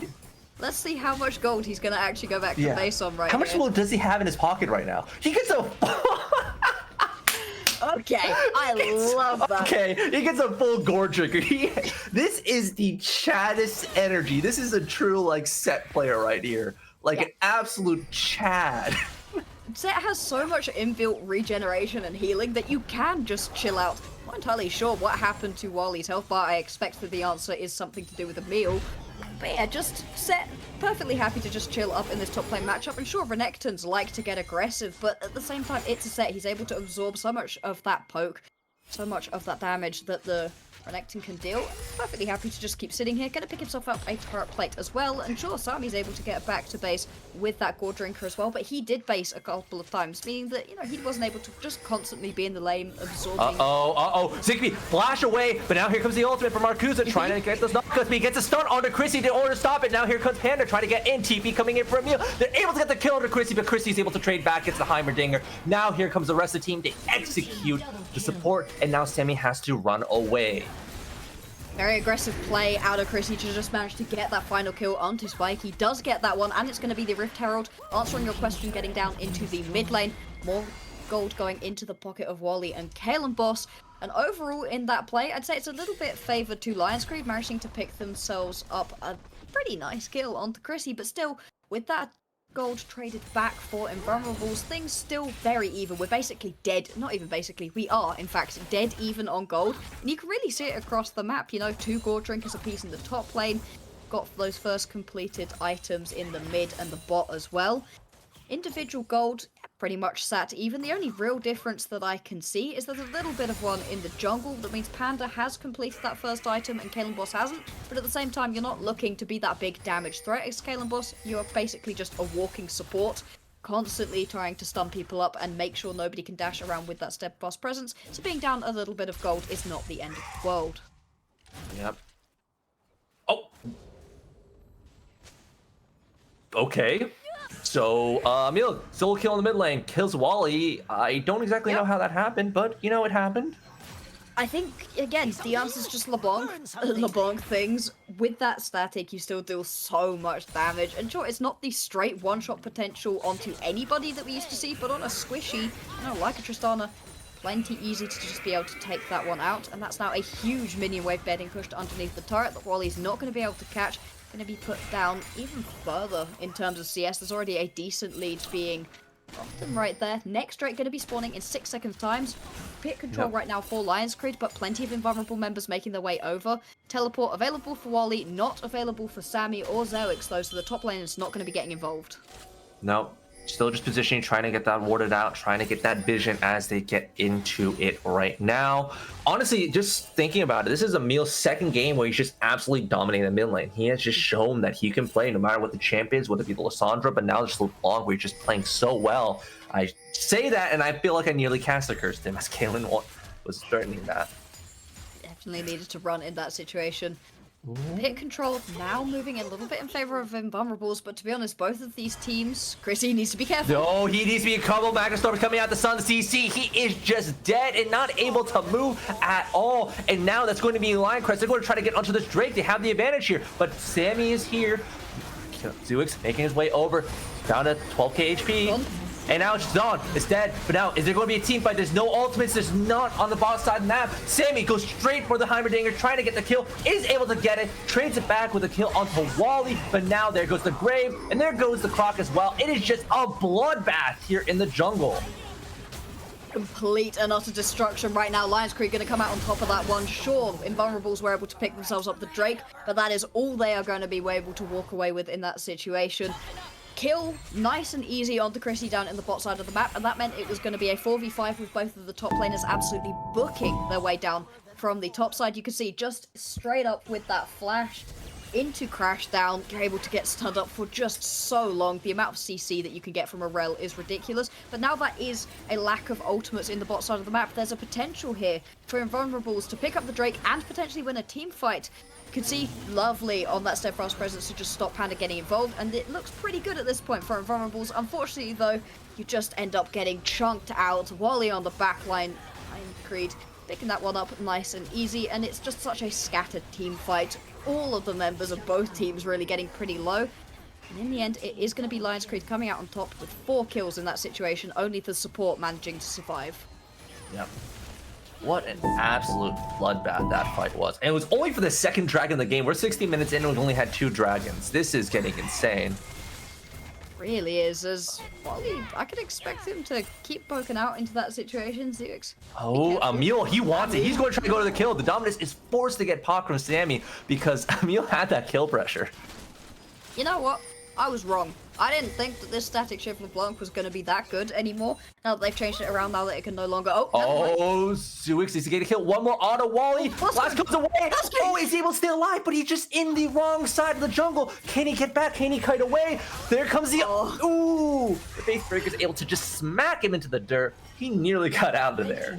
Haymaker right at the end just to be able to get it up. That blast cone nearly saving the life of Wally, as now Zewix needs to be careful still, though Poppy doesn't deal that much damage. But Zewix able to use that Haymaker to get away. I honestly thought that was a replay because I saw another Yordle on the bot lane get, like, fighting the set, so I thought it was a replay, but, you know. Now, I just looked at the kill. I didn't actually, like, pay attention to the kill score because this has been so scattered with the individual fights, but it's 10-5 Lion Crest, and they really are getting away with this game right now, as that second Herald's able to get the charge. We're only 17 minutes in the game, and we have 15 kills. It's been a pretty bloody affair so far, despite the fact that the first 5 or so, 10 even minutes, wasn't that explosive. All of a sudden, around that Drake fight, things really started to heat up. And for the minute, to be honest, this Tristana mid lane just hasn't really been working out. It does plenty of wave clear damage, sure, but in terms of just being able to 1v1 anybody, something a Tristana is usually pretty good at with the rocket jump, just has not been working out. This turret is going to fall. Oh, no, Wally just going to be able to keep this one alive. Derek's just going to have to walk away from that one. And sure, it can catch waves, but I've not really seen it properly working out. Over on the other side, though, Chrissy having a brilliant time of it on this Varus, dealing more than enough damage. Ooh, TP flank. They're trying to get onto Zewix. Here comes Sammy, trying to get a stun, trying to get a kill. Dominus is popped very early. They get the rocket onto it, but there comes the slam, the ultimate, but they're still able to collapse on top of him. They get the kill. That's a pick going over to Invulnerable, but they get the bat tower, but there's really not much else they get for it. And remember that this is Invulnerables playing for their playoff lives right now. You know, they've already played 11 of their 18 games, not got too many left, plenty of really strong opponents to face as well. So Invulnerables really need to get this win if they want any chance of making it into top 6. Currently sat 7th, but with a decent chunk between them and that 6th place team. you know, they need to get this win if they want any hope of hunting down 42 right now. And going down with 2 losses today would be huge for them. They would just not be out of it, but pretty much locking in that top 6 for us, bar a couple of miracles. Same thing for Lions Creed. If they manage to win 2 games right here today, all of a sudden they're right snipping at the heels of Monster Rugby in 4th place. This game means a lot for both of these teams. A 2-0 either way is huge, and a 1-1 at least keeps the hunt for playoffs pretty close between a lot of different teams. Exactly. Every game matters at this point, and each win is important. Now, taking stock of everything, we're 20 minutes away from the Infernal. We got Infernal Soul. Neither team is on Soul Point, though, so it's just going to be a matter of who wants to actually commit. I don't know if there any team's going to want to fight, but people have built up those items. It is pretty even on that side. To be a TP right in for Wally, so this is 5 members of both of these teams sat around. Drake Pit control is for Invulnerable. Zuko. Oh, Zuko. Dredgeline misses. Emil goes for it and chunks out Wally. Wally's going to be dead here. He gets chained and he's just so low. And there's that haymaker that deletes Chrissy. There's the ultimate coming in for the Grace that kills the Yordles. Everybody's dying for Invulnerables. They thought they had it. They positioned themselves so well, but a missed hook and it all falls apart. Like you said, missed hook just gonna make this team fight go completely in the favor of Lions Creed. They heard us talking about the potential of Invulnerables winning and have slammed that door resoundingly back in our faces. And Emil just leaping into the backline, chunking out Wally, and then able to snipe out that kill is Panda, picking that one up nice and easily. Chrissy and Wally go down very quickly, and Sammy was just on his way, only a couple of meters away, but that was all it took, and it looks like it's straight onto the Baron as well for Lions Creed. We'll take a look at this one again. It's a very scary situation, you know? It's going to be the Baron. Yeah, and as you said, that flank from Emil chunking out Wally before he can do anything as well. But look at that damage coming in from Zuix with that haymaker. But there's a fight still going on. Zuix is so darn low. They get sniped out by Chrissy. The arrows land, but the fight is now starting to fall apart. He's trying to auto the best he can in order to get somebody, but it just all falls apart. They have Baron, and they're trying to pick off whoever they can. They lose one, so I guess that's a win for Invulnerable? Not entirely. You know, I was just watching onto that bottom picture-in-picture that we had to see if Kalen Boss could get into the pit to try to steal away the Baron. Does not manage to do so. We're now at a 5,000 gold lead for Lions Creed. And it's just been a couple of really well-executed team fights that Lions Creed have been using to take themselves to great success. And that's been a winning formula in this Div 2. The top team in the league, sat at 15-0, is that Venom Crest composition, and they just team fight better, and that is what Lions Creed, after that little boot camp that they've had, seems to be doing, having more members to the team fights, playing them a lot nicer, and we've not had a just straight 5v5 because Lions Creed have been splitting up the Invulnerables members and making sure that the double AD carry composition can't just front to back like it wants to. Yeah. Just being able to isolate those members, just pick them off before the fight's even started. They just basically invalidate majority of the damage that comes in, and it just works out so well. That LeBlanc, honestly, Emil absolutely popping off this game. He has done fantastic. Picking himself up the Night Harvester as well, and 10 stacks on the Medjais. He's hurting so much. He is at, what is it? He's 5-1-9. He is at 14 of the 16 kills he has participated in. Insane game so far from Emil. All over the map, roaming around. It's exactly what you want to do with this LeBlanc. You know, she's so good at getting around the map with the distortion. Just going to miss out onto the chains right there onto Kalen Boss, but still pressuring on into the base right now. There's only an outer turret remaining in the top side of the map. Double minion waves coming in through the mid lane and the bot side. The helicopter poppy is going, but obviously not to use it. Wow. Wally nearly dies again. I feel like I'm just saying that as well. Like, Wally keeps getting himself caught out, and it's a point of pressure that Lion Crest have been able to exploit every single time. Pushing forwards here. Nothing that Invulnerables can do to really step out of the base, and it's just, you know, the static shifts onto the minion waves that's keeping them from losing their turrets. But it's a wave in the bot side, it's a wave in the mid lane. Unfortunately, Lions Creed haven't been able to actually sync up their waves in order to make sure that they can get one of these turrets. You know, you can't be in 2 places at once with the staggered waves. Invulnerables are able to defend at least. Still, it's taking everything that they've got, and these turrets are still getting chunked out slowly. Poppy over the wall. Not gonna go for it. Thought about it, but opted not to instead. So far, Invulnerable has been doing a decent job holding this back and stopping this push that's been coming in. doing a pretty good job. But I say that, and Sammy nearly gets pulled in. Dredgeline, they try to go forward. They're disengaged, but they go right back in. Panda's so half HP. But Emil, the back one, Emil tries to get a kill, but gets knocked all the way back. But here comes the massive ultimate from the set to end the hopes and dreams from Invulnerable as they're all running away for the hills. They want to get it. One last auto. It's all it's going to take to kill Kalen. Can they do it? Flash forward with the haymaker, and that's it. As all 5 members from Lioncrest are able to ace Invulnerable, and I think that's going to be game here. Going to be able to push onto this turret, at least pick up the mid lane, pick up the bot lane, a couple of inhibitors, whether or not Lions Creed decide to try to end the game with the teleport. No, they are. It looks like they're gonna. 20 seconds on the respawns, and this should be a 2-0 right here for Lions Creed. Yep. Just last members in. There's nobody going to be able to respond this time. These towers are just getting deleted by Lioncrest. And all that Invulnerable can do is watch as the entire base falls apart. They had the good start, but they just kept getting picked off, and it just led to their fall. 25 minutes, Lioncrest wins the game. It's going to be that 2-0 right here for the Lions. Feeling it pretty easy, and Emil onto the back line. It could have worked out. You know, immediately gonna hit away is the Poppy, but still was able to just land the Chains of Corruption and cause Invulnerables to flinch. They had to stop attacking for just a second. Like you said, that absolutely huge showstopper out of the set. And then the Flash Haymaker just to pick up the last kill onto Kalen Boss, who was trying to use the fancy feet, get just out of dodge, but still gonna be taken down right here. Yep. That's it. Invulnerables, they're now gonna be sat at 4 and 8.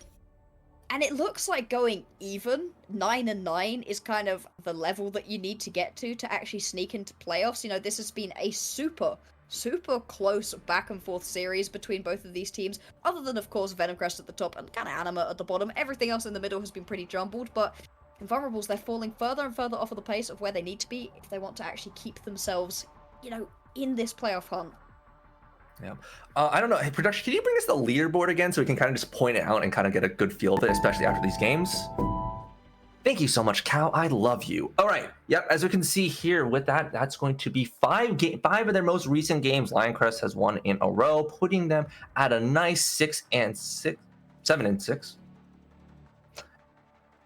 Yep. This is not updated yet. But yeah, looking at Invulnerables, I don't know. Do they have the ability to think they can come back? They need to beat out Espergard and Blue Whites if they even want to have a chance at getting into playoffs. They'd have to win all of their remaining matchups. Lions Creed would have to lose all of theirs, as would have the Espergard and Blue Whites and 42. You know, it's a pretty much impossible. They're not completely locked out yet, but, you know, things would have to go completely in their favor for a lot of other teams. It is unfortunate. Lions Creed, though, sat in a pretty good position at this point in time, looking like they're going to be making it into playoffs. So, you know, things shaken up, and the final order, the top 6, is going to be coming through pretty soon. Yep. Well, I think that about does it here. As we close out the 2 games between Lioncrest and Invulnerable Esports, we're going to go into a break before we go into our last match of the day. Don't go anywhere, folks. We got some great casters. We got some great League of Legends here, but don't go anywhere. We will be right back.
All right, everybody, and welcome to the last game of the day. My name is Cow, and with me I have Carvis, and we have the very best of the best and the worst of the best, because we are in Div 2. So, you know, we still have to give them some compliments. But we have VNC versus Anima, and this is a pretty... do I say high stake? Do I say low stake game? Yes, it is both. There's record-wise something to play for here. With Venom Crest undefeated streak still going, but the positions are already locked. Venom Crest pretty much has locked themselves to first place, and Anima still fighting for the last or second to last seed, but still going to be most likely going into relegations unless something really weird happens.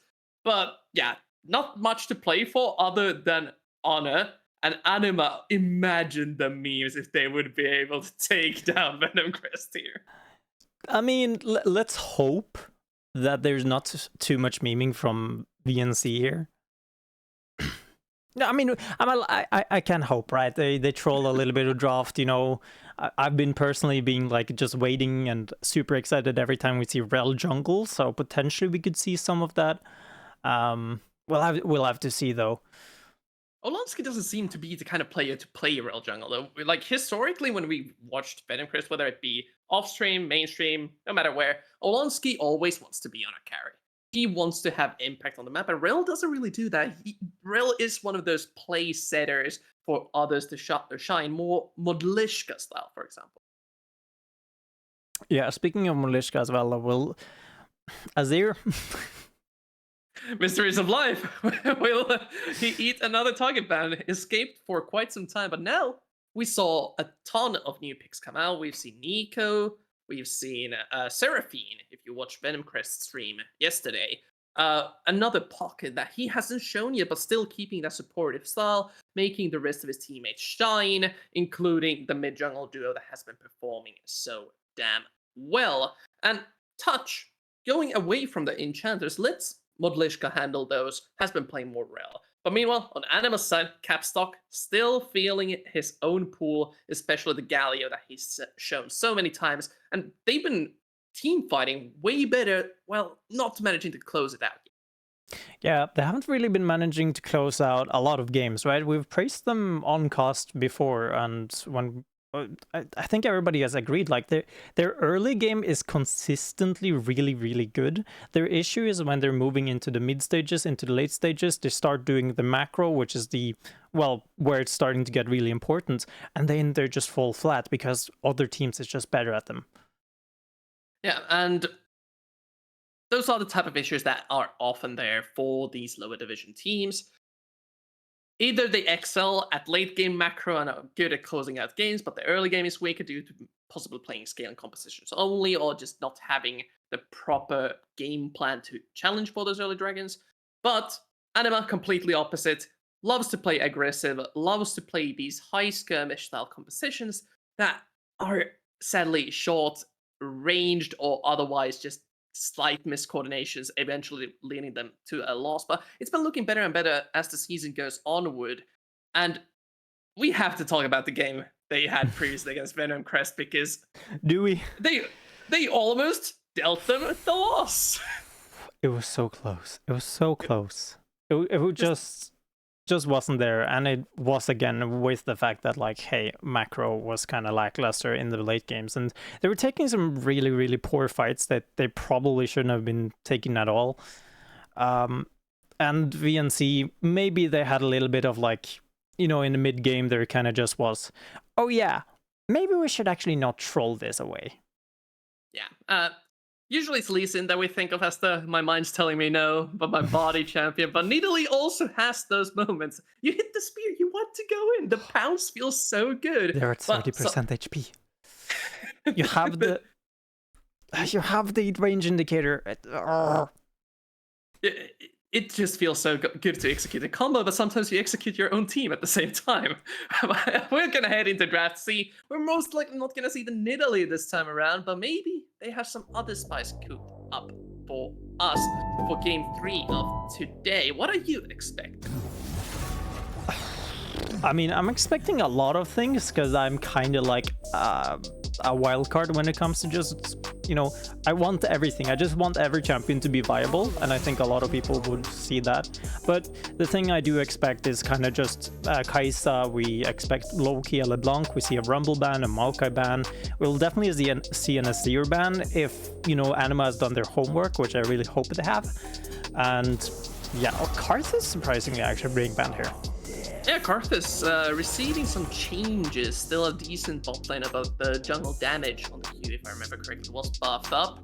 The rest of the bands looking fairly meta-like with the Rumble targeting me like Panda, Kai'Sa, priority 80 carry would be surprised if Xayah doesn't also land on the ban list here. No, it's a Rel that gets taken out. This leaves things like Tristana open. Things like, well, the Xayah, of course, is there. A lot of priority picks still available. Could potentially see a handshake on the Tristana LeBlanc though. I mean, first pick here open, right? LeBlanc being left over to red side is actually quite rare, I would say, and there's the first pick LeBlanc, as per expected. And again, right, would not be surprised if we see a repeat of the last game where it's like a draw, Tristana just first pick here, and then hopefully a little bit uncertain what you could, right? You could potentially be looking to do, it's a little bit hard to do on the red side, but you could potentially be locking yourself into a double 80 carry composition like we saw last game, but have that Ivern in the jungle as well to enhance. But we do have Capstock on his Galio as a little bit expected as well. And it is a decent matchup against LeBlanc. If she ever distorts at you, you have almost a free combo on deck, easily able to trade against her. Just suffers a little bit from a possible, like, corrupting potion or even sometimes longsword start from LeBlanc just auto-attacking him down. They lock in the Rakan, try to deny away the Xayah a little bit from Kinal and Touch, but Olalski, which of his comfort picks he wants to play today, hovering the Lee Sin dash duo with the LeBlanc. Yeah, I mean, when we talk about the Xayah Rakan combo, like it's a little bit of a debated topic, right? But personally, I feel like Xayah is the one that comes away better on the one hand, right? But also Rakan, right, brings a lot to the table, and you're almost forcing VNC to be like, okay, yeah, go ahead, pick Xayah. We want you to pick Xayah, because, like, if not, well, we're just gonna have Xayah Rakan, and we could always just counter pick and AD carry right now. We'll have to see what they choose to go with, though. Virus could be a potentially good pick into that as well. Kai'Sa has been banned. We could potentially see that Ezreal. Personally, as an Ezreal one trick, I actually don't really like this lane a lot because Xayah, it's just annoying to play against the Xayah, honestly. Yeah, the lane is not too great, but against characters like LeBlanc and Lee Sin, having that extra dash/shift to reposition yourself and poke them from far away is a valuable resource. Also, just a solid champion on this patch overall, instantly banning out the Braum. Interestingly, Poppy left open. I would expect Venom Crest to ban that away, because against this amount of dashes from Lee Sin and LeBlanc, the Poppy we already saw can do a ton of work. Yeah, I mean, Braum being paired up with Xayah as well, right? It's literally on hit heaven, to be fair. Camille actually being banned here has gotten that, yeah, it did get changed on 13-14, so you actually have the bonus damage, extra bonus damage, I should be saying, on your ultimate now. So, you know, ulting someone gives you extra damage. And with that, Jace and Poppy being banned as well here. Yep, the Poppy gets taken out, they recognize the situation, and Jace, a solid flex pick, and Panda has been showing really good performances on that champion, trying to lesser the impact of Panda's blind pick champion pool. Still the Renekton left open, and I want to say Aatrox still left open. Damn it. Okay, this is more of what I was expecting Renekton, offering a lot more fighting power for this. A little bit, not exactly low power comp that Anima has, but this definitely ups the damage potential. Now it's up to Panda. What does he want to counterpick this Renekton with? We already mentioned the Aatrox. There's also a bunch of other top lane options, but for the support, Nautilus, tried and true, able to lock down the most mobile champions with Death Charge, offers them a ton of guaranteed engage potential, or something for this Lee Sin to follow up onto. Now, what top side do we see? Gwen? Do we see Aatrox? What do you think? Personally, I would actually like the Aatrox, right? Gotten a pretty decent buff, and you actually don't need that extra AP damage. Like, yeah, Gwen could bring a lot of team fighting here, but honestly, like Gnar, Gangplank, you know, you can take away the Ornn. Yeah, sure, you can take the Gnar. It's a really good lane into the Renekton as well, right? You can just have that range. I want to go back to the Nautilus as well, right? Because you have that Rakan on the other side. It is unplayable for Rakan in this lane. It's so hard. You can never engage onto the Nautilus unless he is very far away. Far enough away that he can't auto-attack you. And that is a Kha'Zix being locked in. Well, there's not a ton of HP on the side of Venom, that's for sure. And if you can lock someone down with things like the Galio and the Renekton, you're gonna melt health, boss. The problem being, they still have the point-and-click CC offered by the Nautilus, and you cannot really jump on the Xayah just due to the fact that Featherstorm is easily able to peel the Kha'Zix off of you. But this is definitely one of the games to go Kha'Zix if you want to play that. Oh yeah, I mean that's the thing as well, right? Anima, they have nothing to lose, right? They're fine just throwing at the wall and just having fun, right? They want to play what they can right now, and it is a good pick honestly into the Lee Sin as well, right? Lee Sin very heavy when it comes to the dueling and the skirmishing in the jungle, and Kha'Zix being able to match that is really good. As you said, right, with the Xayah, it's going to be very hard to actually be getting onto the ADC. But I also want to mention like the Nautilus as well, right? If Frost is really quick on his finger and Touch is not, you can actually be able to really weave in and out of the fights and actually dodge the both Nautilus hook and ultimate that could be coming your way very quickly. Yep, it's all about teamfight coordination, and Venomcrest has shown us time and time again how well they do that sort of thing. But with Anima now looking to once again challenge Venomcrest through the jungle, we already saw an insane performance from Frost during their previous meeting, trying to replicate it, but on a bit of a different style this time around. And of course, we're gonna head into a pause. Well, at least it's a scenic pause, I guess. That's my best case. But yeah, I can talk about a little bit about the runes as well, as we can see that on the screen here. Surprisingly, Modliska has Airy. Huh. Usually we see the fleet footwork if we're going the static shiv route. Could this be just the standard LeBlanc? I'm very confused about it actually, because why won't you just go Comet at that point? I feel like Comet brings you a little bit more value when you are this mage and you are against like Capstock on Galio. I feel like just Comet just gives you more value. Of course, it's easier to proc and it's easier to land, and it's maybe a little bit more consistent on the Airy, but I don't know, I would still go a little bit over to maybe just Electrocute even. The thing about Airy, what it does offer for a character like LeBlanc is consistent poke damage from your auto attacks. Before you get the static shiv, you'd normally poke with abilities, but like in these counter matchups, let's say Lissandra, for example, let's say Galio, that you literally cannot distortion at safely, you're gonna be mostly pressing the auto attack button, trying to look for an ethereal chains to land and trade with your QE combos. And this helps you with that sort of thing. It just doesn't really seem to work. At least I haven't seen it work with the static shiv build. Wave clear wise though, I'd say Venomcrest is already doing quite well, so I'm not sure if they need the static shiv. A little bit. I mean, it's weird to think, right? Like LeBlanc without static shiv at this point, like where do you go? But tried and true, Ludus. It's like just try to burst someone down. Oh, that's a bit of an odd one. But yeah, we are into the game, right? Last game of the day, and we'll have to see if VNC can keep their loose or their winning streak going. Anima's drafted a really powerful composition, though, I have to say, right? It's a fun one. It's certainly one, but VNC definitely has tools to deal with it.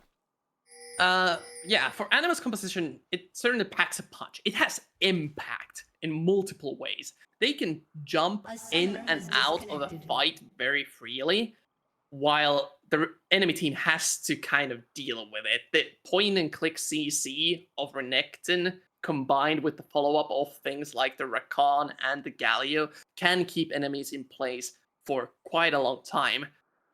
But for Venom Crest, they also are very, very mobile, able to kite backwards if necessary, and the Xayah is who I'm going to be looking at. Keenel has been showing good positioning, has been carrying this team in the team fights when necessary, and I'm a little bit worried if I'm to be completely honest. Just Venom Crest with these lane matchups, other than the mid lane LeBlanc Galio, could run away with the game if Anima don't play it immaculate.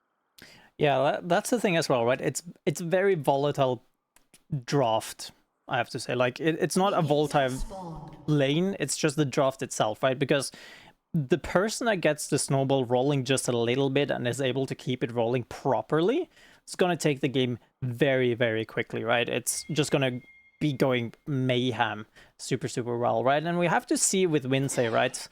A little bit with the just pure flanks they can do. The same goes for me, like Panda, right? Has the Meganar, can really easily go in as well, right? And a little bit off the idea is actually just having Frost on this Kha'Zix, just jump in, try to do some damage, go invisible, wait for Galio ult to come down, and then try to, do a second round of burst damage again. Yeah, bot lane, we already have a decent trade going. Super aggressive already. Flash coming out for Relentless, Flash and Cleanse, and Flash coming in from Kennel as well. So yeah, volatile lanes. Yeah, it's Nautilus pretty aggressive as well. Nautilus does tend to cause that, where the early hooks, especially with a character like Xayah, who has deceptively high damage for an AD carry in the early game, not even paired up with Rakan for the extra W power, just able to burst this Ezreal down who can't trade back properly. Yeah, and Capstock carries, even going for those aggressive trades, right? He needs to be doing something, and I think I'm pretty confident in the fact that Capstock knows what he's doing on this Galio better than we do combined, because you definitely have the numbers for it. I'm not sure if you actually do, but how many games of Galio has this man played? A lot from my scouting in the jungle.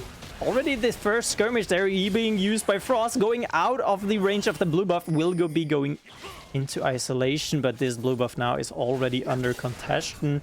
That hook is gonna go wide though. Ezreal still not moving here. Relentless slowly but surely moving up. Capstock going in, double knock up Flash coming in for Capstock. Is going to go on the Lee Sin. It's going to be first blood for Frost there. Capstock somehow still lives. It's gonna die finally though. Frost still alive and getting that double kill. Touch has to flash out. Ignite is ticking.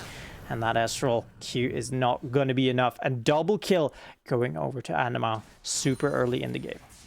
It's looking awfully familiar from their previous meeting with Anima on the Kha'Zix. Frost again securing an early advantage from a small misplay from Olonsky. Was relying on the bot side priority. Xayah and Nautilus had rotated over, but they didn't have the DPS to finish off the blue buff fast enough. And with the Kha'Zix, with the additional CC provided by Rakan and Galio, they're able to collapse and win the fight. Venom Chris does not have the fighting power to full on skirmish yet, even if they're strong in the 2v2s. Yeah, again, right, it's really difficult for Frost, right? I feel like, again, with the Lee syndrome there a little bit, if Olonsky didn't take that initial Q, bring himself to take out so much extra damage from the isolated target that Kha'Zix bring, the fight could have gone so differently, because Olonsky would have had so much more HP and could possibly have been taking another trade onto one of the champions there. But Capstock, right, he got a really nice flash taunt, only hit Olonsky, but I think even hit that in the dash as well. It was the Kha'Zix trying to set up a gank down on the bot side as the wave is collapsing. Relentless and Devinder would love to freeze this just for some additional time for this Ezreal to play safe, not having to deal with the Nautilus while his Flash and Cleanse are both down. But sometimes the wave is just too big and you have to do this weird slow push type of thing and keep the jungler bot side. Frost have perfectly happy to do that, and he's going to jump on the wall. He's already going to jump as well. Lee Sin coming down bot here as well. Kennel being jumped on is going to be knocked up. Is going to be dead super quickly. Touch going to be hooking the wall to bring himself to safety. Alonsky joining the party very, very soon. It's going to land that Q. Is going to shield Touch. It's going to be enough, barely. But a Capstock has been moving down. In the meanwhile, not 6 yet. Moliska as well, still in the mid lane. Not 6 just yet, and somehow Touch makes it out alive. Anima, famous for their early game, keeps it going, and just a really nice punish from them. Keenel burned both of his summoners in the previous fight at the blue buff. Just a longer cooldown for this Xayah that does not have any sort of feel available for the dragon. Oh, it's gonna be 50-50. Okay, Olonsky's not gonna take it. Moliska in the pit to stuck a little bit. Dovendil going over. It's gonna be chained up. Not gonna be able to be followed, so they're just gonna disengage. Yeah. Nice skirmish. Olonsky a little bit scared to jump in. Kind of feeling weak compared to the Kha'Zix, does not have the burst to match just yet. He's going to get a pickaxe off of this recall, but Frost just so far ahead from these couple of fights that they've been taking. And this entire time, Modlishka on the LeBlanc, again, if you look at the items, this is going to be a standard LeBlanc. This won't be the side lane controlling monster that we are used to with the static ship. He will be looking for assassinations. He will be looking to kill this Ezreal as fast as he can. Maybe the Kha'Zix if he doesn't snowball out of control instantly. But this makes me a little bit worried for Venomcrest mid-game with the Renekton constantly hammering down on the side lanes. And with his Kha'Zix now feeling so strong, the picks could keep coming in. Oh, but the picks keeps on coming in. Relentless going back, but Kennel going forward with a flash is going to be getting that trade kill. Dovendil next on the chopping block. The Feather's not set up, so won't be able to be pulled back to stun them up. But that is a nice Hex Tech flash coming in from Touch there. Beautifully done. Exploiting that one. So, with that as well, right? You said that LeBlanc is going to be like one-shotting this Kha'Zix on Frost. Like, how is Modliska going to be able to do that? Luden's Echo. That is the main answer. LeBlanc, first time in the power spike, whether it be static shield or Luden's Echo, is incredibly strong, and he needs to get that as fast as possible while keeping Caps tight down to this mid lane as much as it can.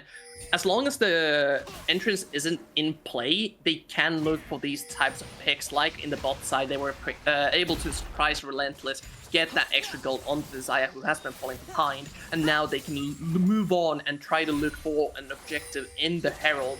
However, Rakan has rotated over. They do have full vision of this, but just good denial from Anima, not letting Venomcrest extend this small lead that they got from that fight. Yeah, they're taking a lot of control here. LeBlanc's on a back timer, so this could be a moment to punish Oblonsky a little bit for the greed here. It's going to be spotted on that pink ward as it's being swept. Still, though, Harold's going very deep into the jungle here. It's going to be... Bonk. Okay, yep. Yep. Sure. Shirley has a mind of her own sometimes. Yeah, but still though, I mean, this is fine for Anima, right? They're not taking it themselves, but they're still denying it. VNC having a little bit of trouble here, taking and securing objectives. It's going to be a little bit difficult. Me like Pan trying to take a little bit of trade in the top lane here, but Vince have been doing a really good job, right? Usually we'd think about this matchup, right? It's range versus melee. Renekton has a little bit of mobility, but it's still going to be kited just to oblivion. But that has not been the case here. And Venomcrest now, feeling that they want to secure this objective, rotated Xayah over as well from the bot side of the map, just to have the manpower advantage to secure this objective. But this buys Relentless time to get hammering down on that tower, able to secure him some plating gold, able to secure free CS and XP that he sorely needs, has been falling down behind in CS just a bit. Yeah, and still, right? Like, we haven't talked about it too much, but Ezreal, one of those few AD carries that's like, oh, you want to roam? Yeah, of course, I can 2v1 this lane. 1v1? That's fine too. 1v0? Heck yeah. I'll take that anytime. Because he's really quick at shoving, right? We don't really think about it that much, right? Because Ezreal has a passive that gives him a lot of attack speed, and you can keep that stacked for a very, very long time if you do it correctly onto both minions and the tower. And, you know, doing that really, really shoves lanes really quickly. And, you know, we've seen the bot lane, right? Almost taking 2 turret plating while Xayah was just on that short roam. Panda was looking for a very aggressive ultimate there. Wednesday wisely backing off from that. And here you see what LeBlanc used to do without the static shield. Just burn the ultimate on the wave. This is how you can clear it and get onto the map.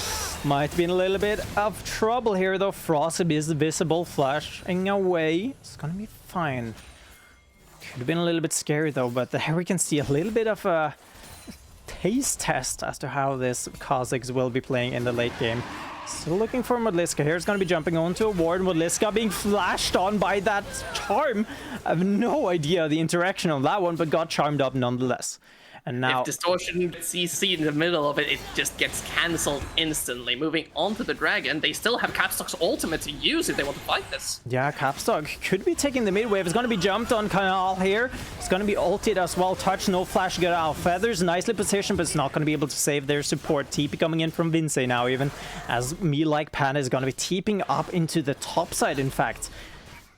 And this...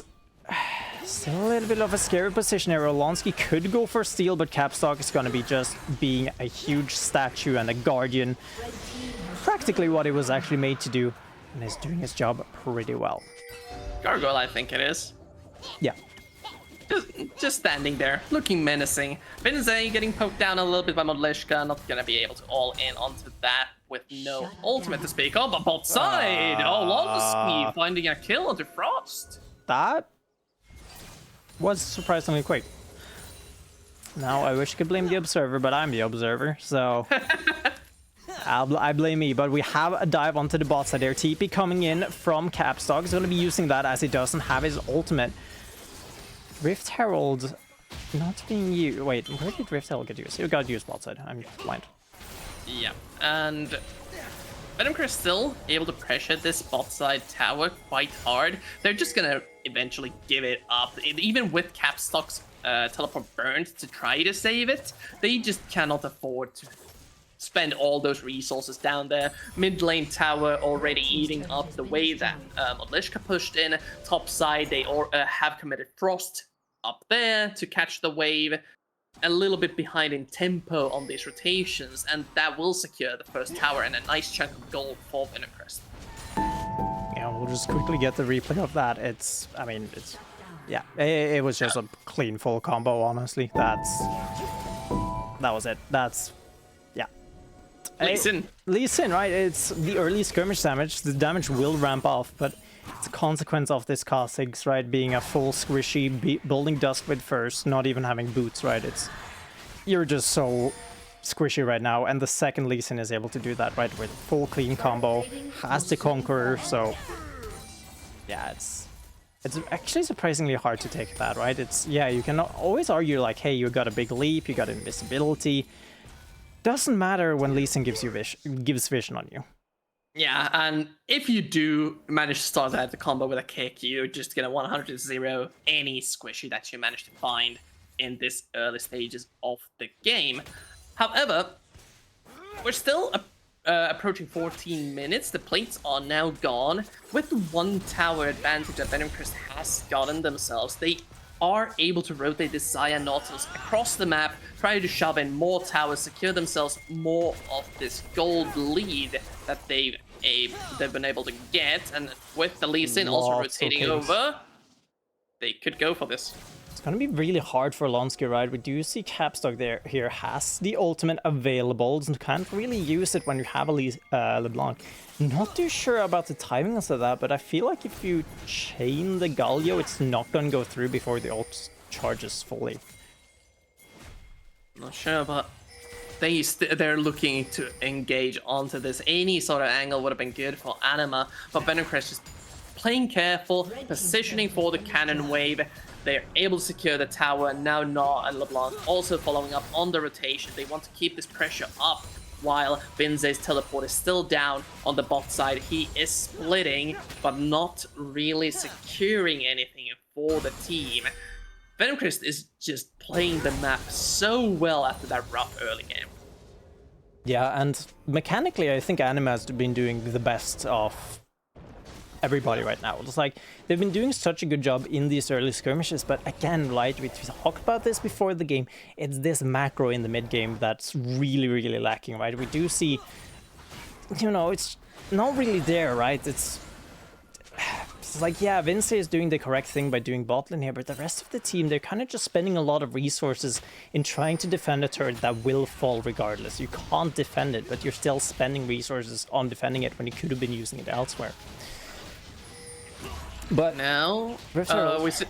Yep, Herald is being secured. A small flank here from the Nautilus. We're gonna aim. Oh, could be huge. It's gonna be jumping onto Oblonsky. It's gonna be dead immediately. The Kha'Zix getting that shutdown. Me like Panda TPing in with the Meganar now. Will he find an angle? Relentless over the wall, checking over some cues. It's gonna be the eye. It's gonna be open. It's gonna be smited away. Frost gonna be picking that one up, and now the run for VNC and Anima just walking here together, walking down towards the Drakes that are gonna be spawning into 25 seconds. Now the mid lane, it's gonna be contested, wants to be pushing in. Both teams want to do this right now, but which team has the better pushing power right now? It's definitely the VNC side here, though, as Petter is going to be jumped onto Dovendir. It's going to be careful. Frost going to be hooked. Isn't that bush? Vince as well going to be ulted away. That is Frost already dead. That Galio ultimate is going to be not hitting anybody. Be like Panda is going to be putting in the ultimate's not going to be hitting anybody. Dovendir barely makes it out. It might be a little bit greedy here, though. Dovendir gets caught up by touch, and they're looking for more. Anima, slight miscoordination on the positioning, have their carry on the Kha'Zix. Frost caught out instantly by Touch's hook. And mid lane, Malishka once more. Well, he wants to go for it, whole baiting with that chain, thinking about it. Dovendir knows what he's thinking. Lonsky taking up the Drake. It's the first Ocean Drake that's going to be picked out on this long game, but you do actually see an Edge of Night on Frost second. Yeah, it's pretty good. Won't be locked down instantly by a stray Nautilus hook in the future. They do have tools to remove it though, like just a random distortion Q from LeBlanc if they manage to spot him out somewhere. We'll have to see how that gets played around in the future, but for now, Venomcrest again securing themselves a little bit more of an advantage on the map, able to delay the Dragon win condition for Anima for another 5, and just securing more gold on the key member that is Keenal, able to pick up a double kill in this team fight that we're going to look at. The positioning from Anima was planned so that they can look for the flank with the Renekton Dominus, but this pink wood that's placed down by Touch here, Anima just didn't respond fast enough, and Frost being caught instantly loses them the team fight almost in a second. Yeah, and the ultimate angle here for me like Panda could have been really scary, but was able to fortunately miss that one just a little bit. But still, right, it's all of these small little things there. Capstock gonna be caught out immediately in live here. There's gonna be blown up with all of the CC and all of the damage in the world, and that's one of the points of this Galio Astral combo. You're able to land guaranteed ultimate damage, and that is huge, especially when you go this Triforce build.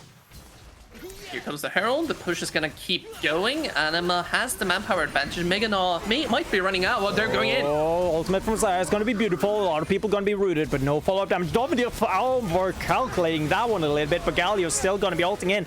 Now, Me Like Panda is gonna be coming onto the backside there. Frost gonna be finding that kill onto Alonsky. Gonna take out one skirmisher. Me Like Panda into Mininar right now. TP coming in from Maliska is back up alive. He's gonna be TPing in, and now the cleanup job is gonna be starting. Galio stun is gonna be nice. Sorry, that's not what you were thinking. Relentless still alive, is going to be kiting a little bit, but a single distortion, and there comes the Q, and that is a very messy fight if I've ever seen one. Anima wanted to go in hard, and they were able to find a couple of key abilities there, but with the Gnar flank, all of a sudden, panic ensues. Relentless, already low from the engagement, has to deal with the surprise top laner on him. Small skirmish there with Binze and Modlishka, but you can see the power that this AP LeBlanc compared to the Static Shield has. Teleporting in, able to have more of a bursting role, the type of assassin that we're used to seeing her play out in. Still, the fight's looking decent for Anima, even with them being 3k down. Ezreal just hitting the Muramana post play as we head into another pause. Yeah, it gives us a good time to actually head into the replay, right? And the entire sequence just starts off with Modliska just overextending, right? The Capstock finding this and just the immediate burst right now.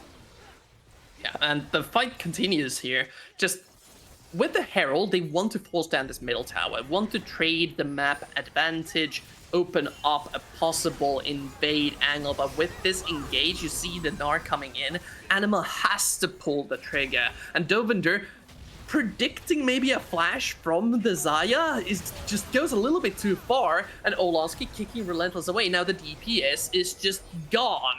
And now, what do you do as Anima? The teleport is coming in, the health bars are way too low for them to continue the fight, and it's kind of doomed from here on out. Yeah, I feel like if you just collectively just run away, right? Relentless doing a really good job here of picking up the stray kills that is left over, but of course Modliska is just heaping in and it's kind of just doing the damage from there. And again, as you say, right, it's just a difference in play style just compared to that static shift. So we're heading back into live now as an unpause comes through Dovender, as well as Baron has been started up to the knowledge of Anima.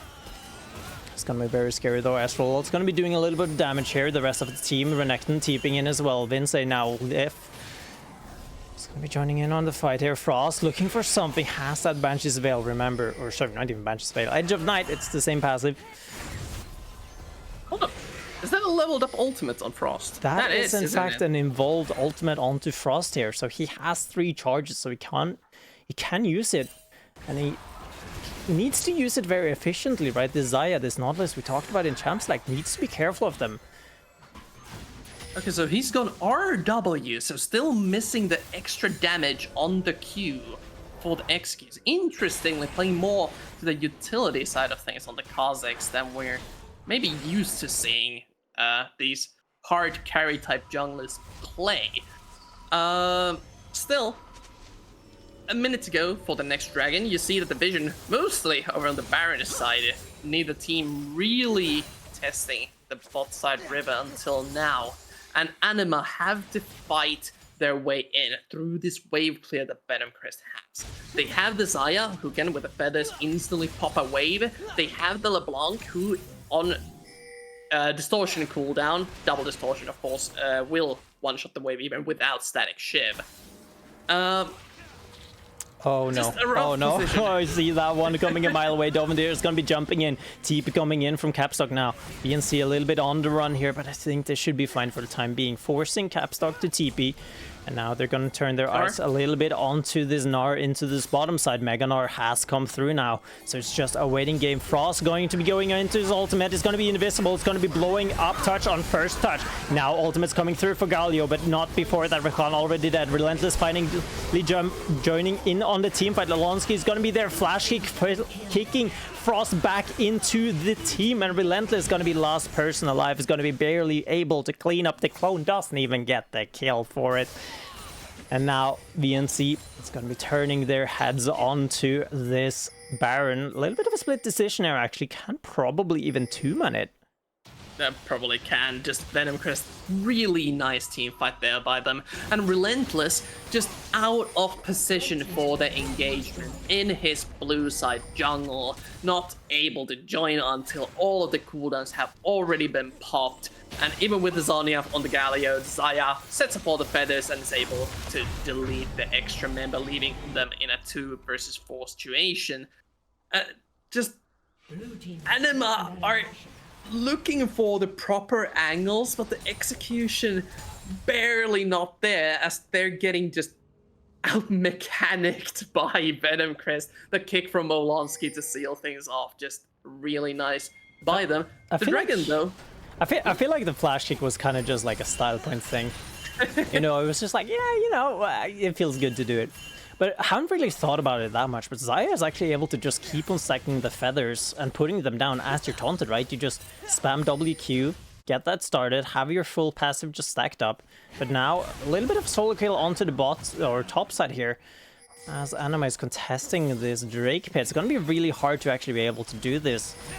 Capstock doesn't have his ultimate, and Relentless not there. Dovendale is going to be caught out. Stun or Taunt's going to be coming up here, and that is the ultimate damage now. Dovendale with a beautiful engage. Can it be enough though? Frost onto the backside there is going to be flashing onto the LeBlanc. He's going to find that kill. Can they get away without losing more though is the question. Still a little bit hesitant. They want to go back in. Frost still looking. Finding me like Panda is going to be a little bit on to the backside here though. Olonsky going to be here. Is going to be flashing and trying to get that kick. Relentless, nice. Arcane shift though. Capstock is going to be going back in. Knockup coming in from everybody. Just layering the CC perfectly here though. But Canal is going to be finding those feathers onto Dovendale. Capstock finding another taunt. Will they have enough damage? No, they don't. Relentless, the only person alive, and maybe not for long as he will go down. And VNC finds another fight in their favor, despite Anima being the engager. Anima just... Okay, this fight was a lot better. Let's just go with that. How? Xayah just so damn strong. 3 items already. And with the follow-up CC provided by things like the Lee Sin, things like the Nautilus, Keen'll just burst people down without mercy. Just deleting HP bars, and even with the Zhonya from Capstock buying him some time, it's always forcing some sort of defensive cooldown after the Zhonya. This time it was the Flash. Sure, he found an engage afterwards, but if you have to defensively reposition every single time you go golden in these fights, it's not going to go well for Anima anytime soon, as they're looking for Modlishka. Gonna find him as well though. Ezreal's not gonna be hitting. Frost still doing the damage here though. Protobell gonna be procced. Capstock still on the chase here, so can't distort back. It will though, despite all the things. And there's the Everfrost and lockdown, and Capstock's gonna be finding his first kill of the game despite having 11 assists. Yeah, just a nice pick by Anima, knowing that the Kazakhs can chase down the LeBlanc no matter what, but now they have to defend against the rest of them. Not too sure about this one though. Frost gonna be immediately blown up. You know, gonna be targeting down the Xayah. He's dead already. Relentless still dishing out the damage. Meganar gonna be huge. Knockup from Dovendale is gonna be cancelled. Me like Panda still alive. Olonsky still alive. Tarch gonna be able to get out even, in fact, because he has a flash and dredge line over the damn wall. And this is the issue. Frost, you put all of the basket into Frost, and when he gets blown up, there's nothing left to do damage. And this Astral, yeah, he's pretty strong right now, but he's not strong enough because Olonsky building tank is going to be able to 1v1 him. He's getting Oh my out. god, he's just got straight up outplayed. Oh my god, even dropping the OK emote. All right. Okay, Olonsky, I'll give it to you. This turned into all sorts of chaos all of a sudden. After that fight, they're not able to secure the kills, and what looked Oh like a no, 1 Frost, there's the Mega Nard. No, not like this. Capstone's gonna be coming in on the backside. Those gonna be having a lot of CC, but there's not a lot of damage to follow it up. Once again, their damage dealers not alive when it counts. Maliska is able to be here. His full AP is just able to do something. Capstone gonna be trying his best to clear the way. Winsay is gonna be coming in. Flash Q is gonna be enough damage to take down Touch. Now a double kill. Olonsky still alive. The Ezreal snap coming in. Gonna be not getting the kill, but close enough. And Olonsky is dead. Modlinska, which one is the real one's hard to know. Is gonna be going back to his former self, and there he goes down. Capstock gonna be finding that kill, and that's a lot of cleanup gold for Anima. Denying the quadra kill, but what a team fight win for Anima. It looked like a complete fiesta for a good couple of minutes there, and Venom Crest felt themselves too strong. They thought they could end the game off the back of the Olonsky outplay, but without any cooldowns, without any summoner spells, the just respawned Anima squad is right from the base, bought all the items, full HP, full resources, and able to clean up the fight. And with all the shutdown gold, the gap is closing once again. Yeah, it's really great, and have to commend Frost, right? Despite